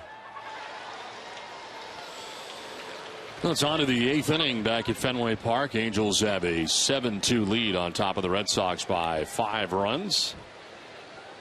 There's Clayton Mortensen back on the mound for the Red Sox. Mortensen was able to finish out the 7th. He starts the 8th, and it is the top of the Angels order, Mike Trout, who leads it off. He's got 2 doubles in the game today and has scored 2 runs. 5th time in his career that he's had 2 doubles in a game.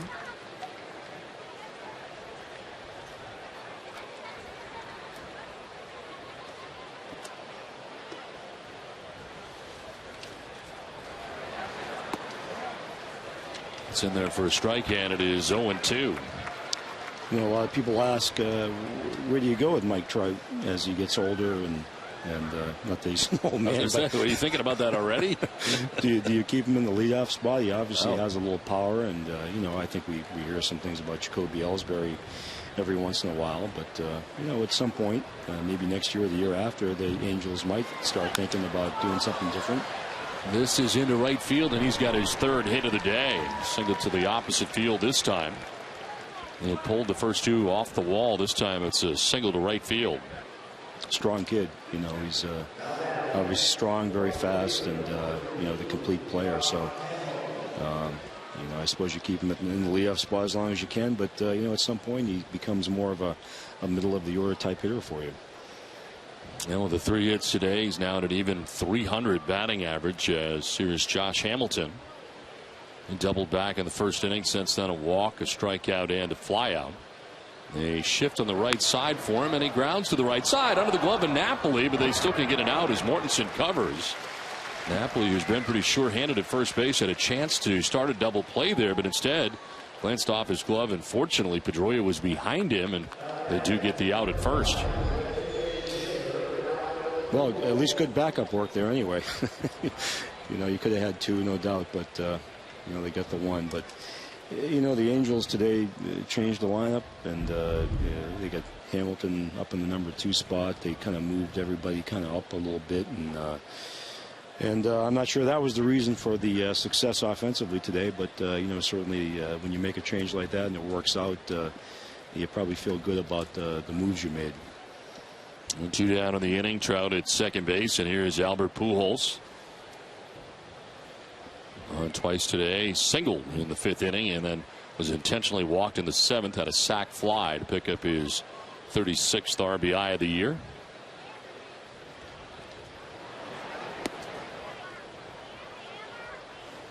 Covidien, delivering innovative healthcare products across the globe, is a proud sponsor of the Red Sox Foundation. Of course, the Red Sox and Angels will play 2 today. The nightcap, as Clay Buchholz, who's 8-0, 1.62 earned run average against lefty C.J. Wilson, who is 4-4 in the year. They 3.93 earned run average. Our friends from Fox will have that game for you tonight. We're really witnessing such a great season by Clay Buchholz. Just a dominating guy,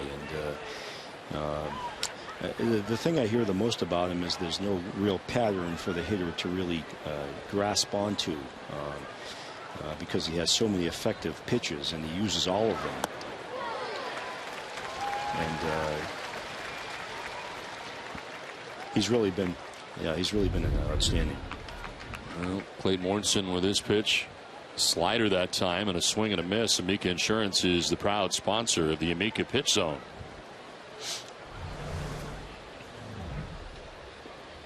Two outs, Trout at second base, and a 2-1 pitch coming here to Pujols. And a ground ball left side. Stephen Drew glides to his left and throws out Pujols to end the inning. We head to the bottom of the 8th inning. It is 7-2. Angels on top. Hang on a second. There's only 2 outs. I wonder what you were waving about over there.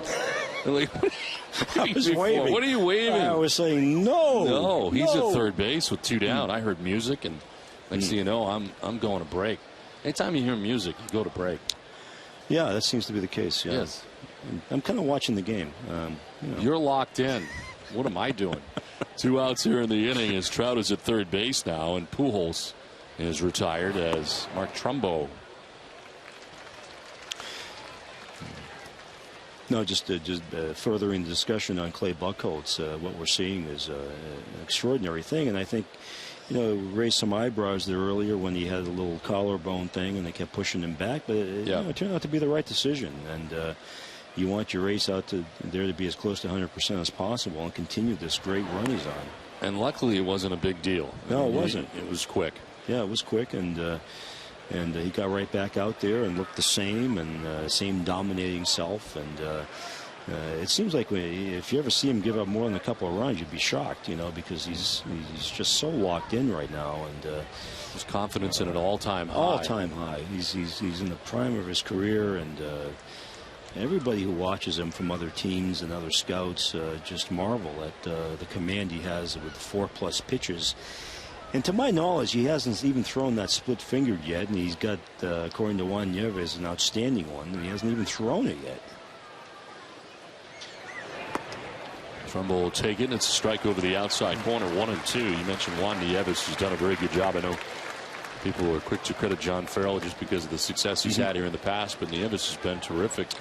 Pitchers talk about him a lot. He really has. He's really transferred that Don Cooper Chicago White Sox philosophy onto the Red Sox staff, and they've all bought into it. The quick tempo, this crisp delivery, the pounding the lower end of the strike zone.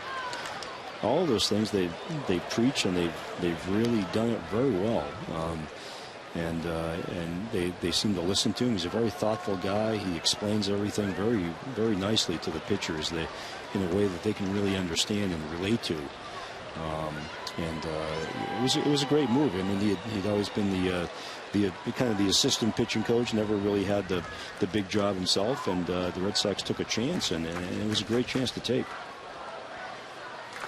We're in third, 1-2. That is in the dirt and gathered by Saltalamacchia. And they've really amassed a very good coaching staff here. They really have. Butterfield's terrific as an infield guy, and just a high energy type of third base coach that players really love working with. And he gets them out there and works their butt off, every day. He picks one guy and just, I saw him doing a lot of work with Middlebrooks, and when he was up, and I think Middlebrooks really improved as a result of the work they did. Fly ball to left field. Karp will come in on it, and he'll make the catch. That will end the top of the 8th inning. He's finishing up the Twitter answers. We'll have those when we come back.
to you in part by Southwest Airlines, your New England Subaru dealers, Sullivan Tire and Auto Centers, the Reebok Spartan Race run at Fenway Park November the 16th, and by the New Hampshire Liquor and Wine Outlets, where you'll find the best prices, selection, and convenience. Back at Fenway Park, ready to go in the last half of the 8th inning, as the Angels have a 7-2 lead over the Red Sox.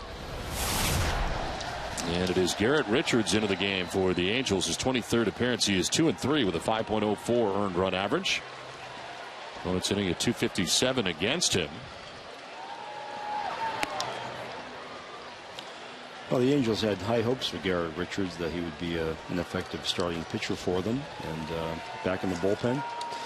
I don't think they've given up on him by any stretch of the imagination, but you know, he's kind of working his way back as a bullpen piece for now.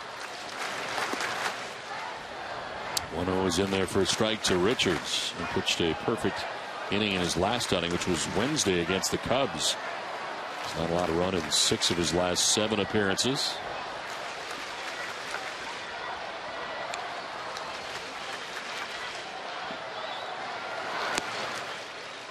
He can certainly throw hard. Sure can. It's been 95, 96 according to Fangraphs. He leads the American League with an average fastball velocity of 95.2 miles an hour. Seems to be going for the Jared Weaver look. Yes, he does. This one is back to him. He's also tall and lanky as he goes to first for the out. And Karp is retired for the first out. As we promised, let's check back in with Jenny. Well, Don, our fans at home actually helped us out with our AT&T Twitter question of the day. And what we asked is, at this point in the season, who do you feel is the Red Sox MVP? Here are some of the best tweets brought to you by AT&T. We got Dustin Pedroia. He has both the offense and defensive numbers. As John Farrell says, he's the heart of the team. You got to give this one to Skip. John Farrell has turned this team around in a big way. And last, it's neck and neck. Poppy averages an RBI per game, and the team is 10-1 when undefeated. ERA leader Clay Buchholz starts. All right, I've been waiting for this. Guys, who's your MVP at this point? Well, I don't think you can tell, right? Because you're going to write it at some point, right? Or can you say? No, I can say. No, I'm not. Well, why would I write that now for? I don't know. It's June. It's probably too early. What do you think right now? Well, the Twitter guy there said Dustin Pedroia. Yes. I think it's Dustin Pedroia. That's my pick. I'm going with Dustin Pedroia, not Pedroia. All right? I think it's Dustin. I think it's Dustin, too. I'm with you on that. And it's not like I don't want to give it to a pitcher, because I think Buchholz has been fantastic. Yes. I just think this guy, Dustin Pedroia, who we're looking at, goes out every day and just extends his body to these incredible lengths where they're just defying all odds, you know, every game. I just think he by far is the MVP for me. He is the epitome of gamer. Yeah, and, I agree. Yeah. And just the fact he's gone out there with that tear in the thumb is just an incredible story. He's a real throwback guy. That's what guys in the old days used to do. You know, they tore this, tore that, they still played, and that's what he does. And nowadays, for a guy to do that is really amazing, because there's so much money at stake. You know, we're going to see Robinson Cano, second baseman. He's going to sign for probably north of $20 million a year over 7-8 years, I would guess, is the next contract. So what is Dustin Pedroia worth if that comes about?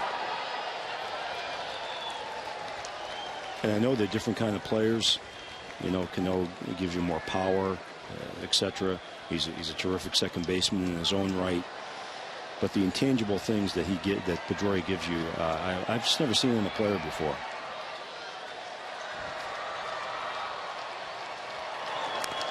Swinging a foul, still 3-2. The thing that always amazes me when you're standing next to him is how small he really is. Yeah. I mean, it's amazing. You don't. I mean, I think. Have you said that to his face? Oh, I would not say it to his face, no.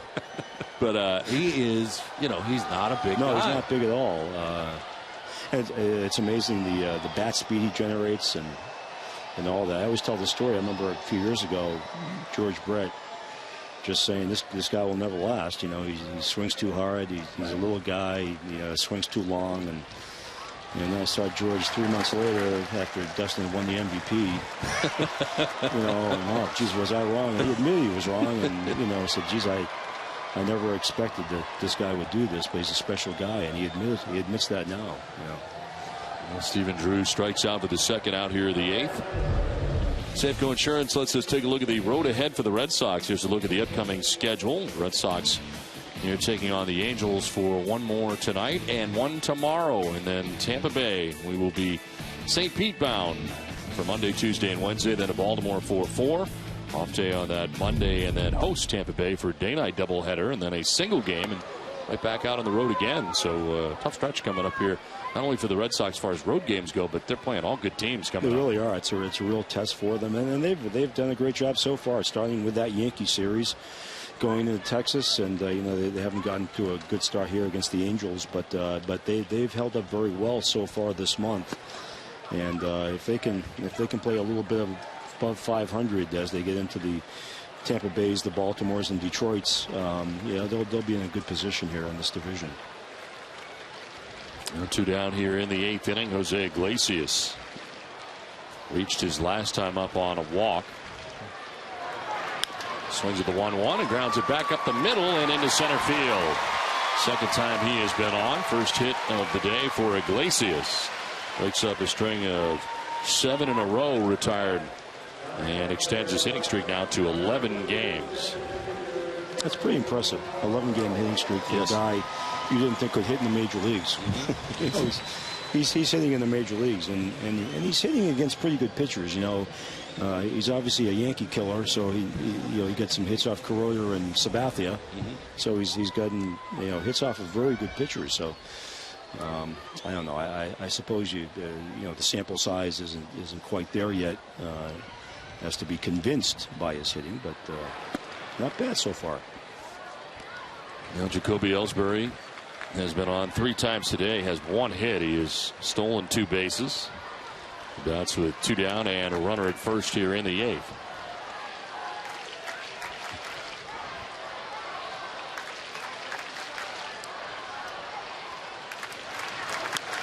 Sliced foul off to the left, out of play.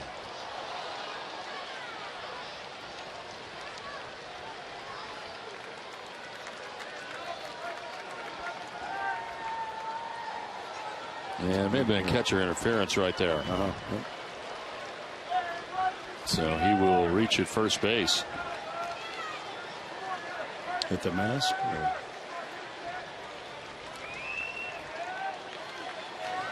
So Ellsbury will reach, and Iglesias will take second base.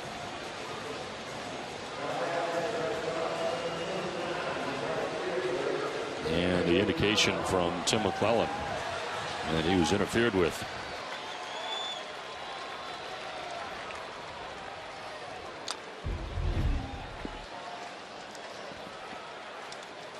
So 2 on and 2 outs now, and Daniel Nava the batter. In that instance, the catcher is charged with an error, so it is an E2 for Chris Iannetta.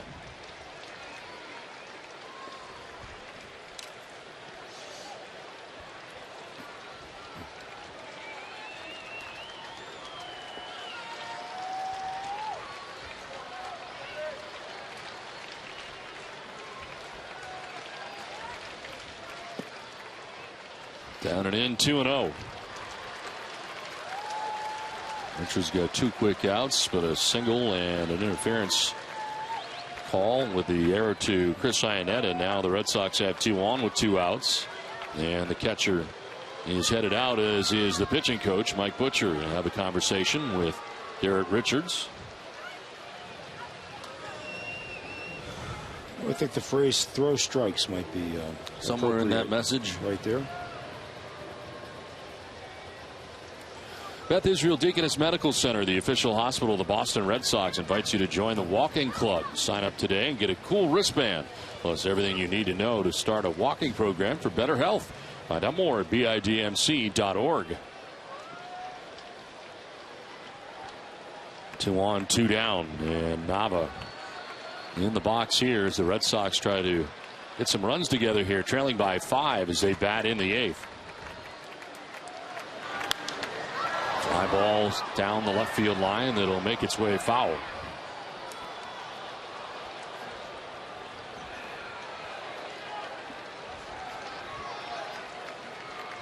Kevin Jepson is up in the pen for the Angels, a right-hander.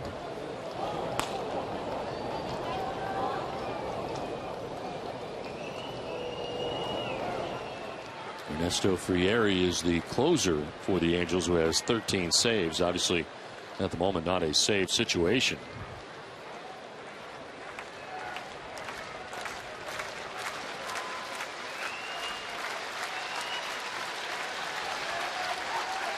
Two one to Nava.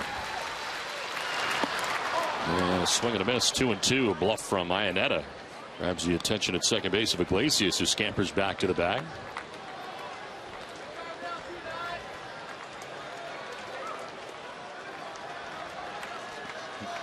Shadows making their way towards the home plate area as we play late afternoon baseball here in game one.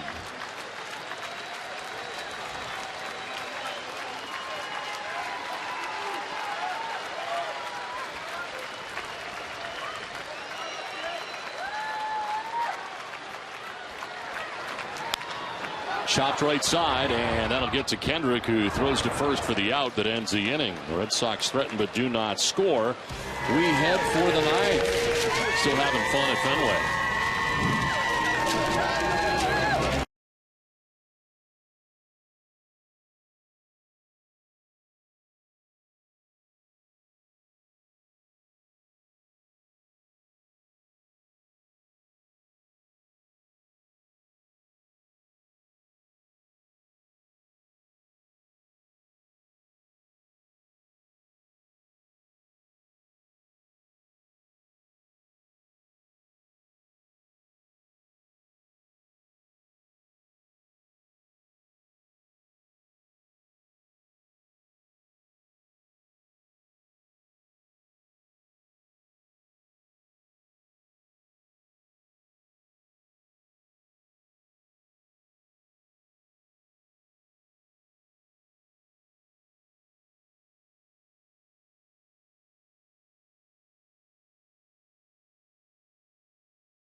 After the game with WB Mason Extra Innings Live. Tom Karen and Tim Wakefield break down the highlights while Jenny brings you player reaction and game insight. WB Mason Extra Innings Live. You can't go wrong when you buy right. WB Mason. Into the ninth inning, and line drive base hit into left field for Howie Kendrick to begin things here in the top of the ninth inning. He continues to be very, very hot. A very hot hitter at the plate right now. Very tough out. His second hit of the game, third time that he has been on. He's also walked as John Farrell trying to get more out of Clayton Mortensen, who has been in the game since the seventh inning. He pitches the eighth, starts the ninth inning. Red Sox want to get as much out of him as they can. Of course, game one of a day-night doubleheader. Runner takes off as Callaspo is swinging a foul off to the left. A little hit and run. I was very impressed with David Murphy's outing the other day. Yes, I was too. It was the only time the Red Sox did not score in that game. That's correct. Yeah, he has a knuckleball. I didn't know. It's unbelievable. You know, did pretty well with it. He did, and certainly the Rangers would like to have stayed away from having David Murphy pitch in the game, but he did a very good job. And Mike Carp ended up getting ejected from the game after he had struck out. David Murphy got him. Very mild-mannered guy, too. I was very surprised by that. The one pitch, a check swing that'll miss. 1-1.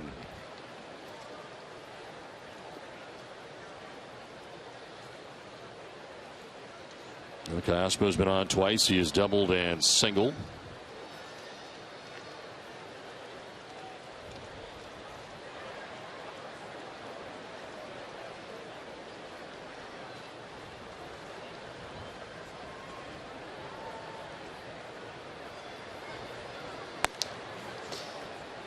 I can't tell you how many times I've misspelled Alberto Calaspo's name. Oh, I did today. I have an E in there. Well, I think it should be Collapso.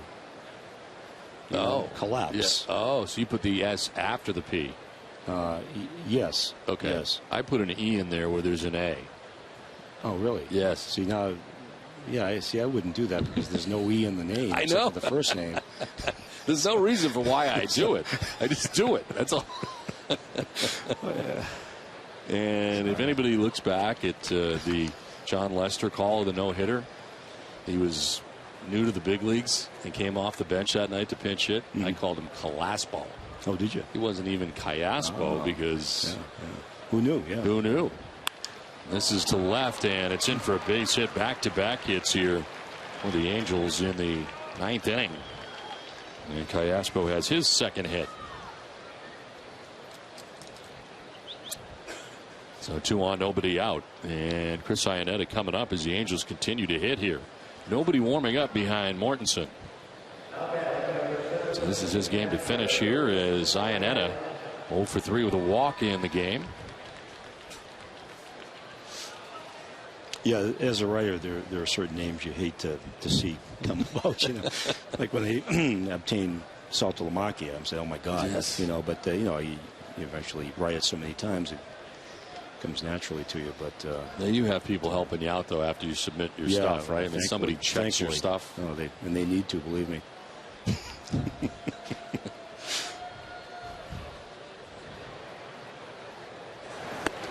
Swing and a miss for strike 1.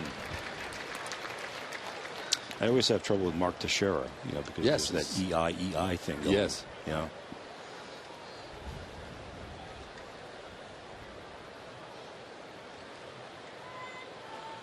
I had trouble with Saltalamacchia before he came to the Red Sox. Right. Now I'm okay with it. Yeah. Mm-hmm.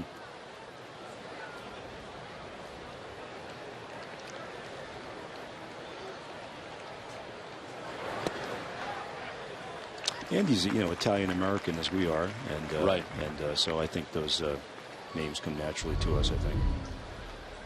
Well, last pitch, a changeup it appeared there for Clayton Mortensen. Amica Insurance is proud to sponsor the Amica Pitch Zone. 30th pitch coming up for Mortensen. 0-2. That is just outside 1-2.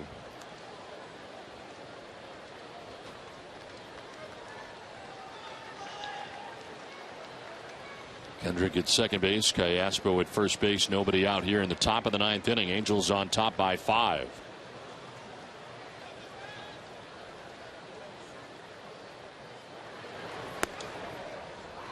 Two and two.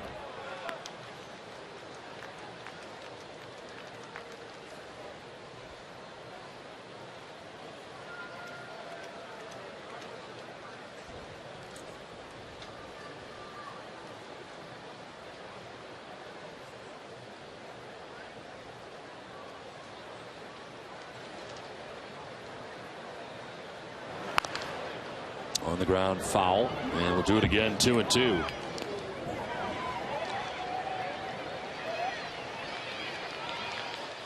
There is action in the Red Sox pen. I'm sure John Farrell would like to have stayed away from this, but now he's going to get Andrew Miller up with Mortensen running into trouble here in the 9th inning. First 2 reaching on base hits.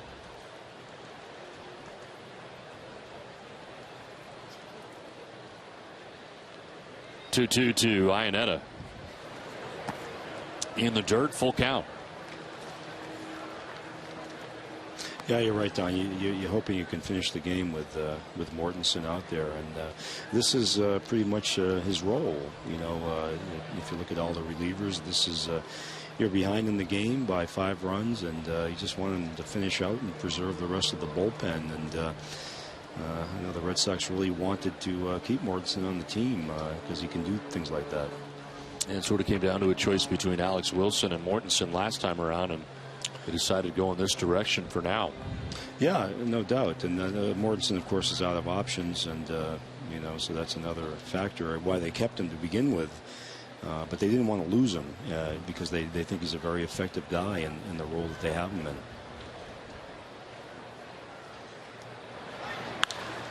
There's a pop-up in the infield. From third comes Iglesias. And now Drew in look out. It's Iglesias who makes the catch as he and Drew collide on the left side.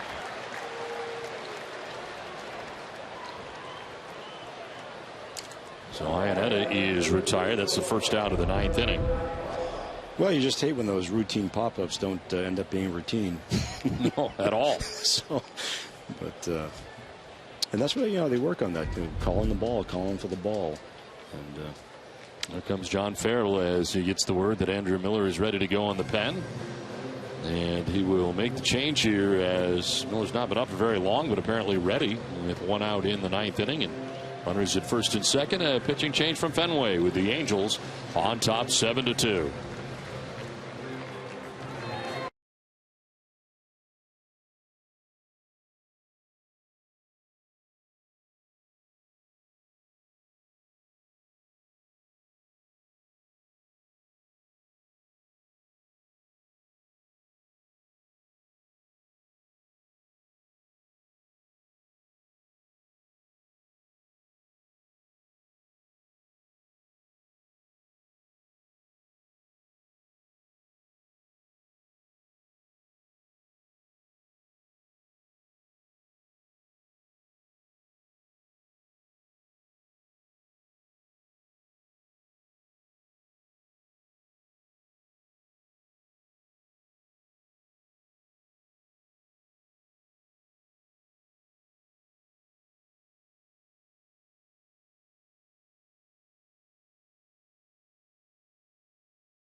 Two lead over the Red Sox with 1 out here in the top of the 9th inning.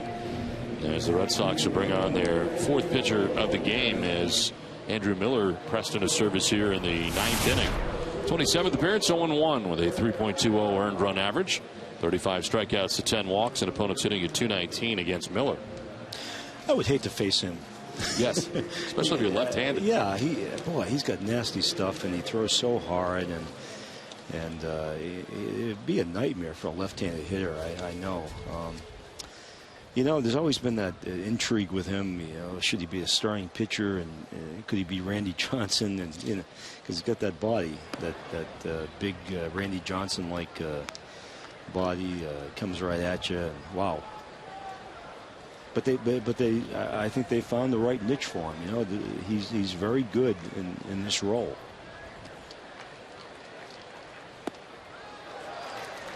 Ball and a strike here to Eric Ibar. Bats with runners at first and second, 1 out. it just didn't seem like he could sustain his delivery or repeat his delivery enough to be an effective starting pitcher. And that's unfortunate because, like I said, he's got nasty stuff and throws so hard. They needed only one pitch to strand the bases loaded in the 8th inning on Tuesday night against Texas. And he finished the game with a 1-2-3 scoreless 9th inning, went an inning into 3rd in that outing. A little bit longer than he is used to going, at least in this current role out of the pen. 2-1 misses the outside corner. I'm sure at some point he would like to give starting another shot, and I wouldn't be shocked if he made that request to the Red Sox in the offseason.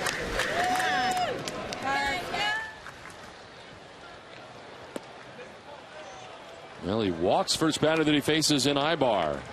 And this will load the bases.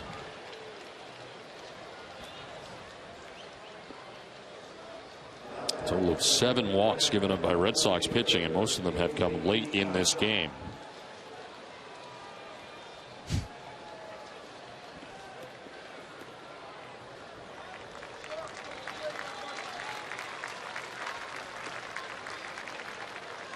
Here's J.B. Shuck, who bats with the bases loaded and 1 out.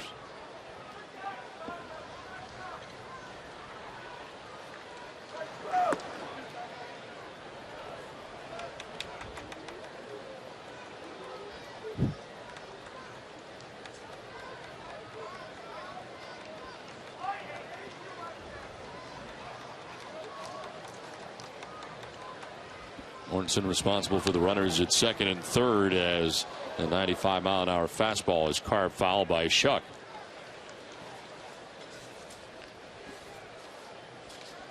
It is Kendrick at 3rd base, Cayaspo at 2nd base, and Ibar at 1st base.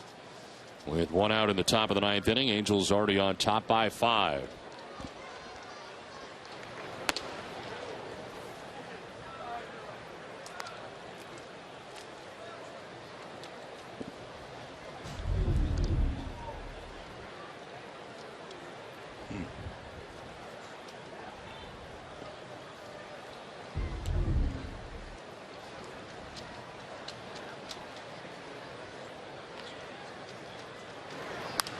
This one is fouled off to the left out of play, and it's 2-2. Yeah, we just noticed there. Shark smells his bat after he makes contact. What's the deal with that, Don? You smell the burning of the wood. At the inside of that? Inside story on that? No, I don't know anything about it. Yeah, check into that later. I don't think I've ever seen that. I have. Have you? Yeah. Yeah. Like who else does it? A lot of other guys. Yeah? Like, give me a name. Nobody that I can readily name. 2-2. That's what I thought. I have seen it. I just don't remember where. Yeah. I'm a pretty good source.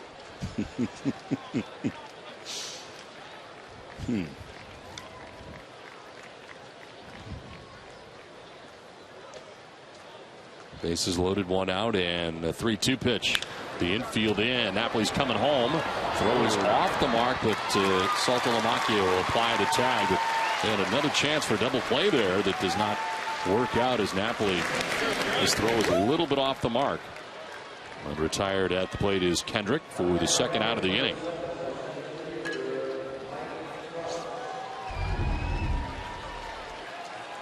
The infield in, you always get that chance. You can turn a double play and throw to the 3rd base side. He seemed to be in good position, not stumbling or anything. It seemed like he just made a bad throw.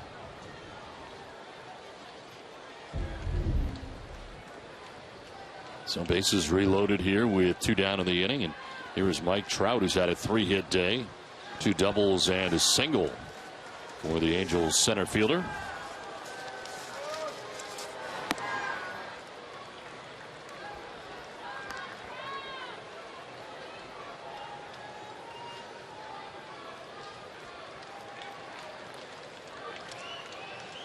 The Red Sox are 12-5 in day games. I was wondering if the nice day here messed them up, but keep the pattern going. But they were 12-5 coming in day games. And this is the day portion of a day-night doubleheader, as the Red Sox and Angels will play 3 games in 48 hours. We'll play again tomorrow afternoon as it'll be Dempster and Blanton in the finale of the homestand for the Red Sox. Then they'll head out to Tampa Bay.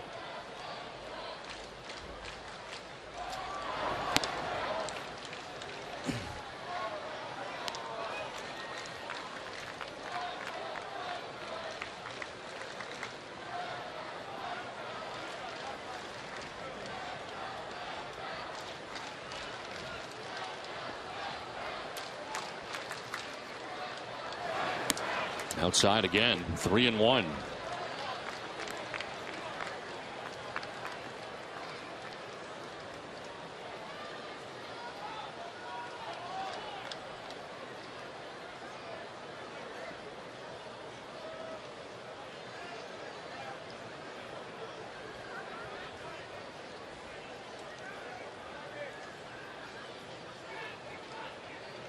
Three-one pitch. And that's not close. That is the third walk with the bases loaded given up by a Red Sox pitcher today. Coming into today, they had only given up 3 with the bases loaded all season. They've done it 3 times today. That's the second walk given up by Miller. And RBI for Trout.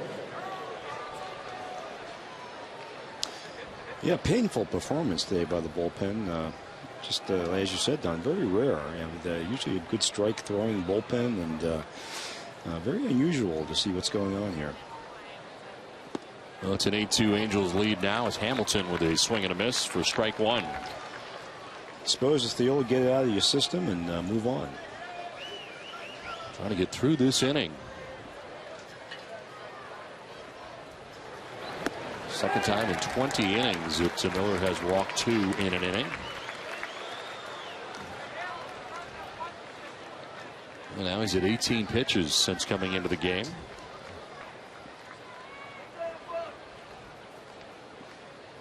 Hamilton a double way back in the first inning.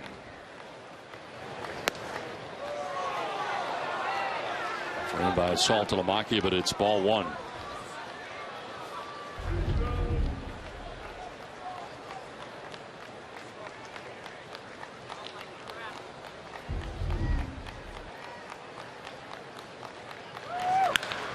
One hopper off of Napoli. It'll kick to Pedroia, and the throw to first is going to be late. Run will score. Off of Napoli's leg, it appeared, to Pedroia, and then Miller went over as quickly as he could, but he is late in arriving. Hamilton beats it out, and the Angels pick up their 9th run. Well, certainly a hard hit ball here. It looked like it might have taken a hop away from Napoli, but certainly looked like it might have exploded at him a little bit there at the end.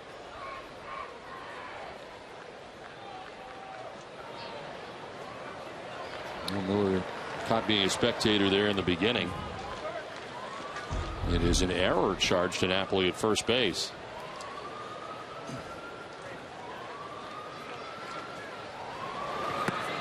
Albert Pujols will take a pitch inside for ball 1.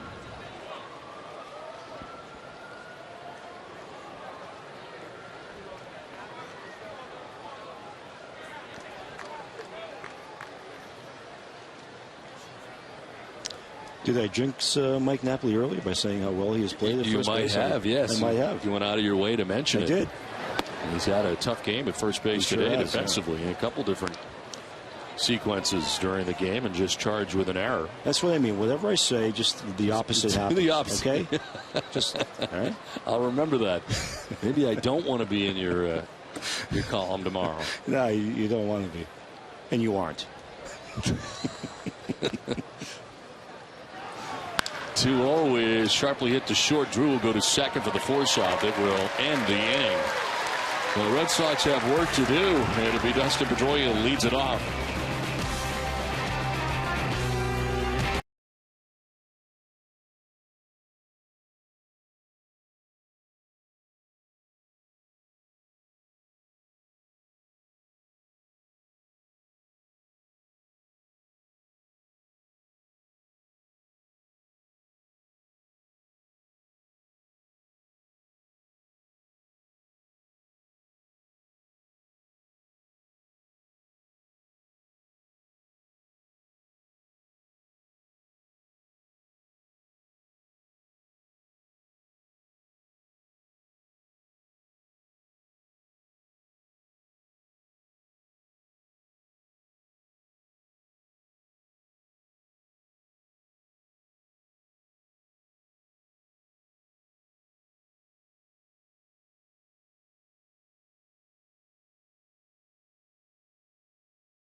The home run for the Red Sox.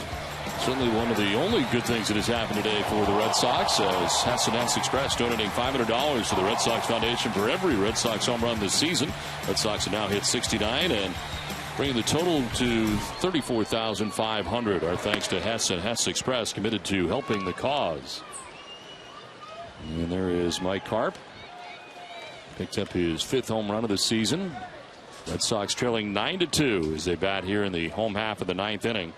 And it is Dustin Pedroia, David Ortiz, and then Mike Napoli scheduled to bat, as Garrett Richards was on the bench a long time.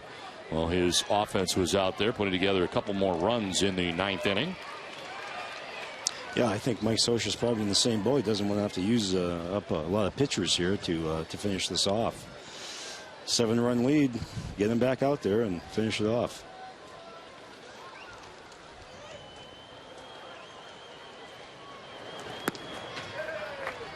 That's ball 2, 2-1.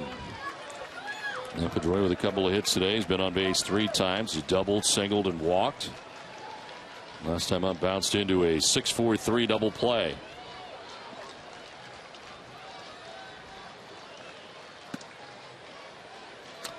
Well, certainly the good news is that Clay Buchholz starts the nightcap and 8-0. He's on a roll, and it's very rare that teams win doubleheaders nowadays. Day-night doubleheader is always tough.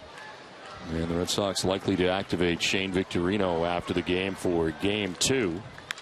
This back to the mound. Richards will field and toss a long way underhanded for the first out of the 9th. There's a step off the hill, and he fired underhanded to first to get Pedroia. Yeah, I think it'll be good for this team to get Victorino back. Again, he brings so much energy to a team, and going to be playing, probably going to be playing center field, I would guess, with Ellsbury maybe sitting out the nightcap to rest those legs a little bit. But certainly Victorino, when he's played, I think has been very exciting. Better than I expected. I was talking to Charlie Manuel in Philadelphia when we were there about him, and he made the comment that he always felt he was a better right fielder than a center fielder. Despite the fact that he played most of his games, in center, and won a couple of Gold Gloves in center field. So, but that's high praise from Charlie to say that he feels he can really take advantage of his arm a little bit more in right field. Ortiz will hit a 2-hopper down to first base. Trumbull will tag the bag, and the Red Sox are down to their last out. As David today, a tough afternoon in Game 1, 0 for 5. A couple of strikeouts, a couple of groundouts, and a flyout. And here comes Mike Napoli with 2 outs. The one thing that surprised me about Shane Victorino that I did not know about him is how good his arm is. Yes, very good. Very good, very accurate, very strong.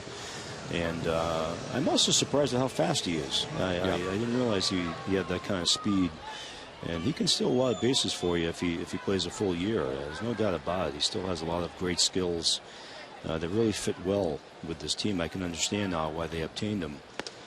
Because, let's face it, right field at Fenway is like center field in most places. And you need a guy who can cover a lot of ground, and he certainly does. And plays the game hard. And even though he's been hurt because of slamming in the walls, he claims he's not going to change a thing. He's going to keep playing the way he's playing.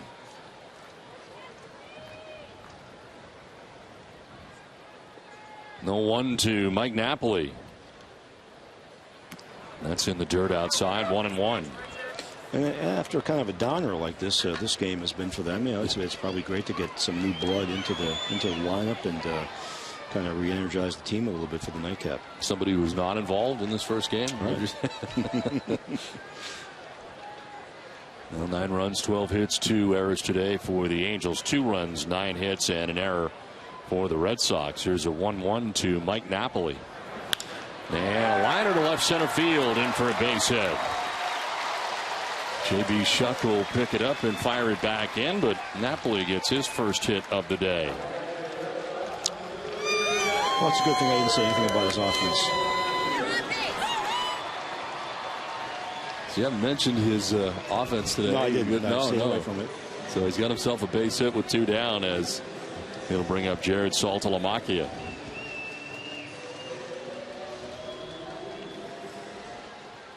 Jared got on in the second inning with a walk. 0 for 3 today, though.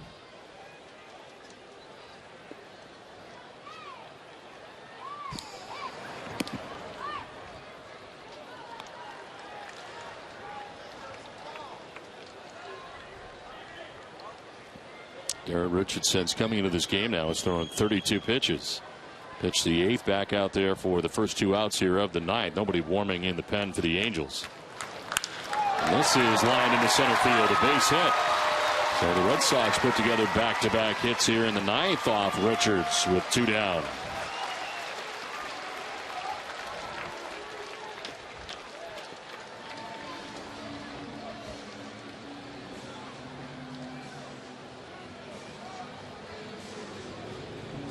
And then out to talk to Richards here with 2 down, 2 on, and Mike Karp.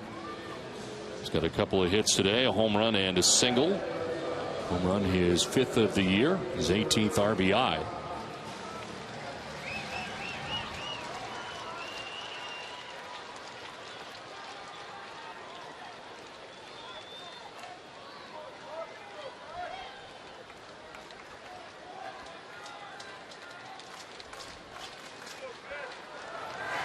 Swing and a miss for strike 1. Went to the fastball that time, and it's a good one at 96 miles an hour.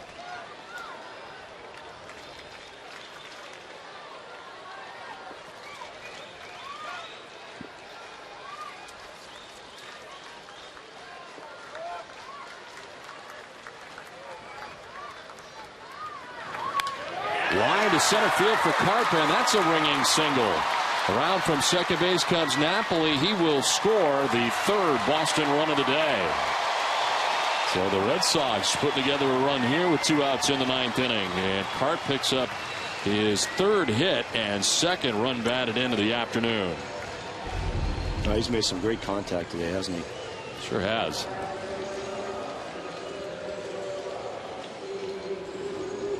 So the Red Sox with runners at first and second again with a run in. And out comes Mike Butcher, the pitching coach. Some stirring going on in the Angels bullpen, and now they're going to have to get somebody up here all of a sudden. Last thing that Mike Scioscia wanted to do. Yeah, this is not what you're looking for. I mean, you've got this big of a lead. Wow. So just in case, it is the closer, Ernesto Frieri, who all of a sudden is having to throw some warm-up pitches here in game 1. Yeah, that's tough for them. You know, I know that they had an off day yesterday, but a game like this, you want to preserve this guy for the nightcap. Stephen Drew, the batter, and he'll take a pitch down and in. Well, the Yankees are taking on the Seattle Mariners. The difference is 2 games between the Red Sox and Yankees to start the day. And the Yankees have a 1-0 advantage in the 3rd inning against the Mariners. They are on the West Coast today. And in that game, Andy Pettitte was scheduled to start for New York.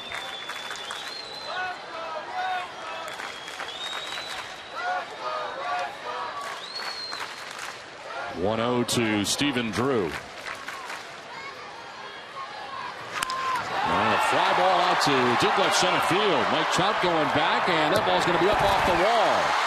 Saltalamacchia scores from second. Karp's going to try and score from first. He will. Here come the Sox. It's now 9-5.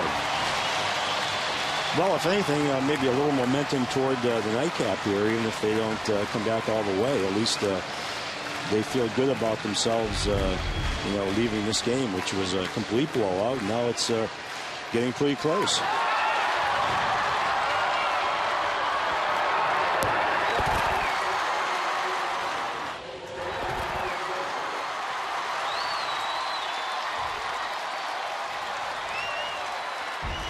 So 2 down, a runner at second base. 3 runs in for the Red Sox here in the 9th inning of Garrett Richards. And here's Jose Iglesias. And that is strike 1. Iglesias has been on twice today. He walked and singled.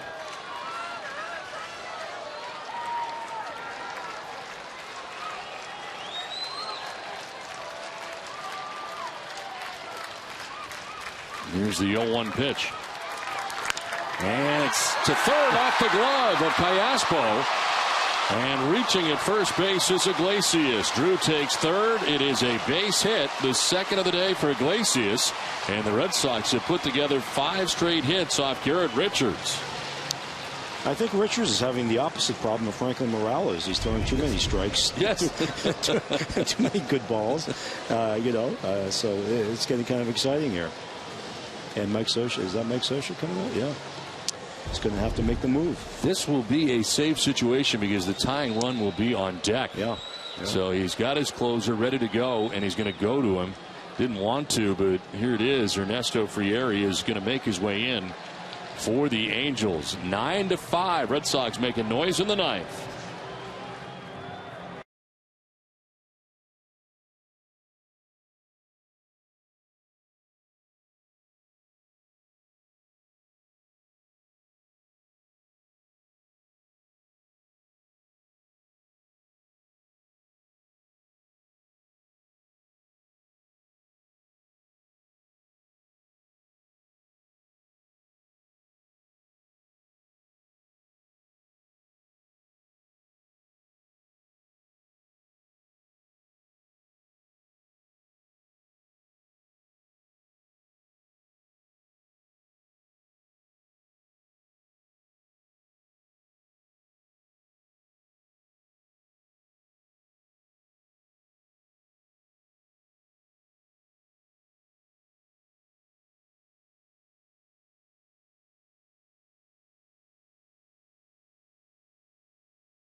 Rally caps throughout Fenway. The Red Sox, with 3 runs so far here in the ninth inning, have runners at first and third. As Ernesto Frieri is into the game here, the closer for the Angels. Left-handed batters against him. They're hitting at just 109, so they go to get him in what is now a save situation. It's Ellsbury batting, is taking second. On a defensive indifference is Iglesias. So it is a defensive indifference that gets Iglesias to second. Frieri's 25th appearance. 3.16 earned run average. He is 13 out of 14 in save opportunities. Here's an 0-1. Look out inside, and it's a ball and a strike.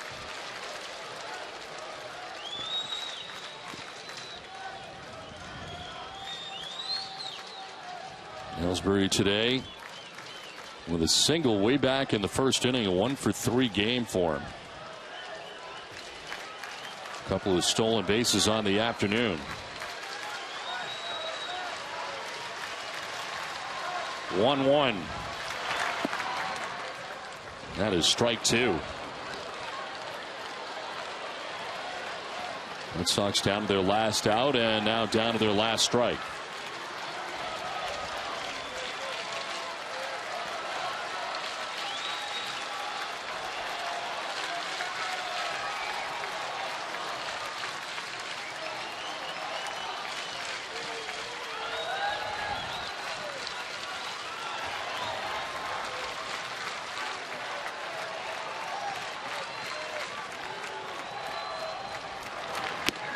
Outside, 2-2.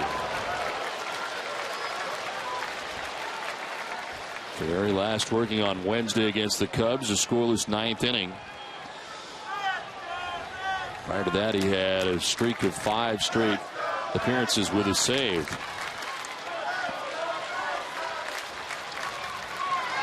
Ellsbury will flare it foul, and it hangs at 2-2.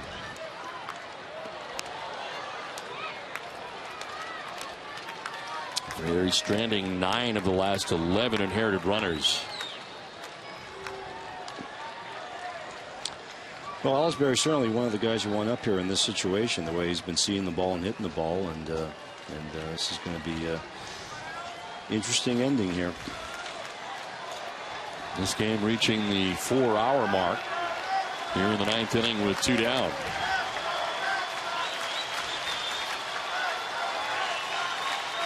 Two-two pitch. Ellsbury reaches out, protects the plate, and he'll get another chance.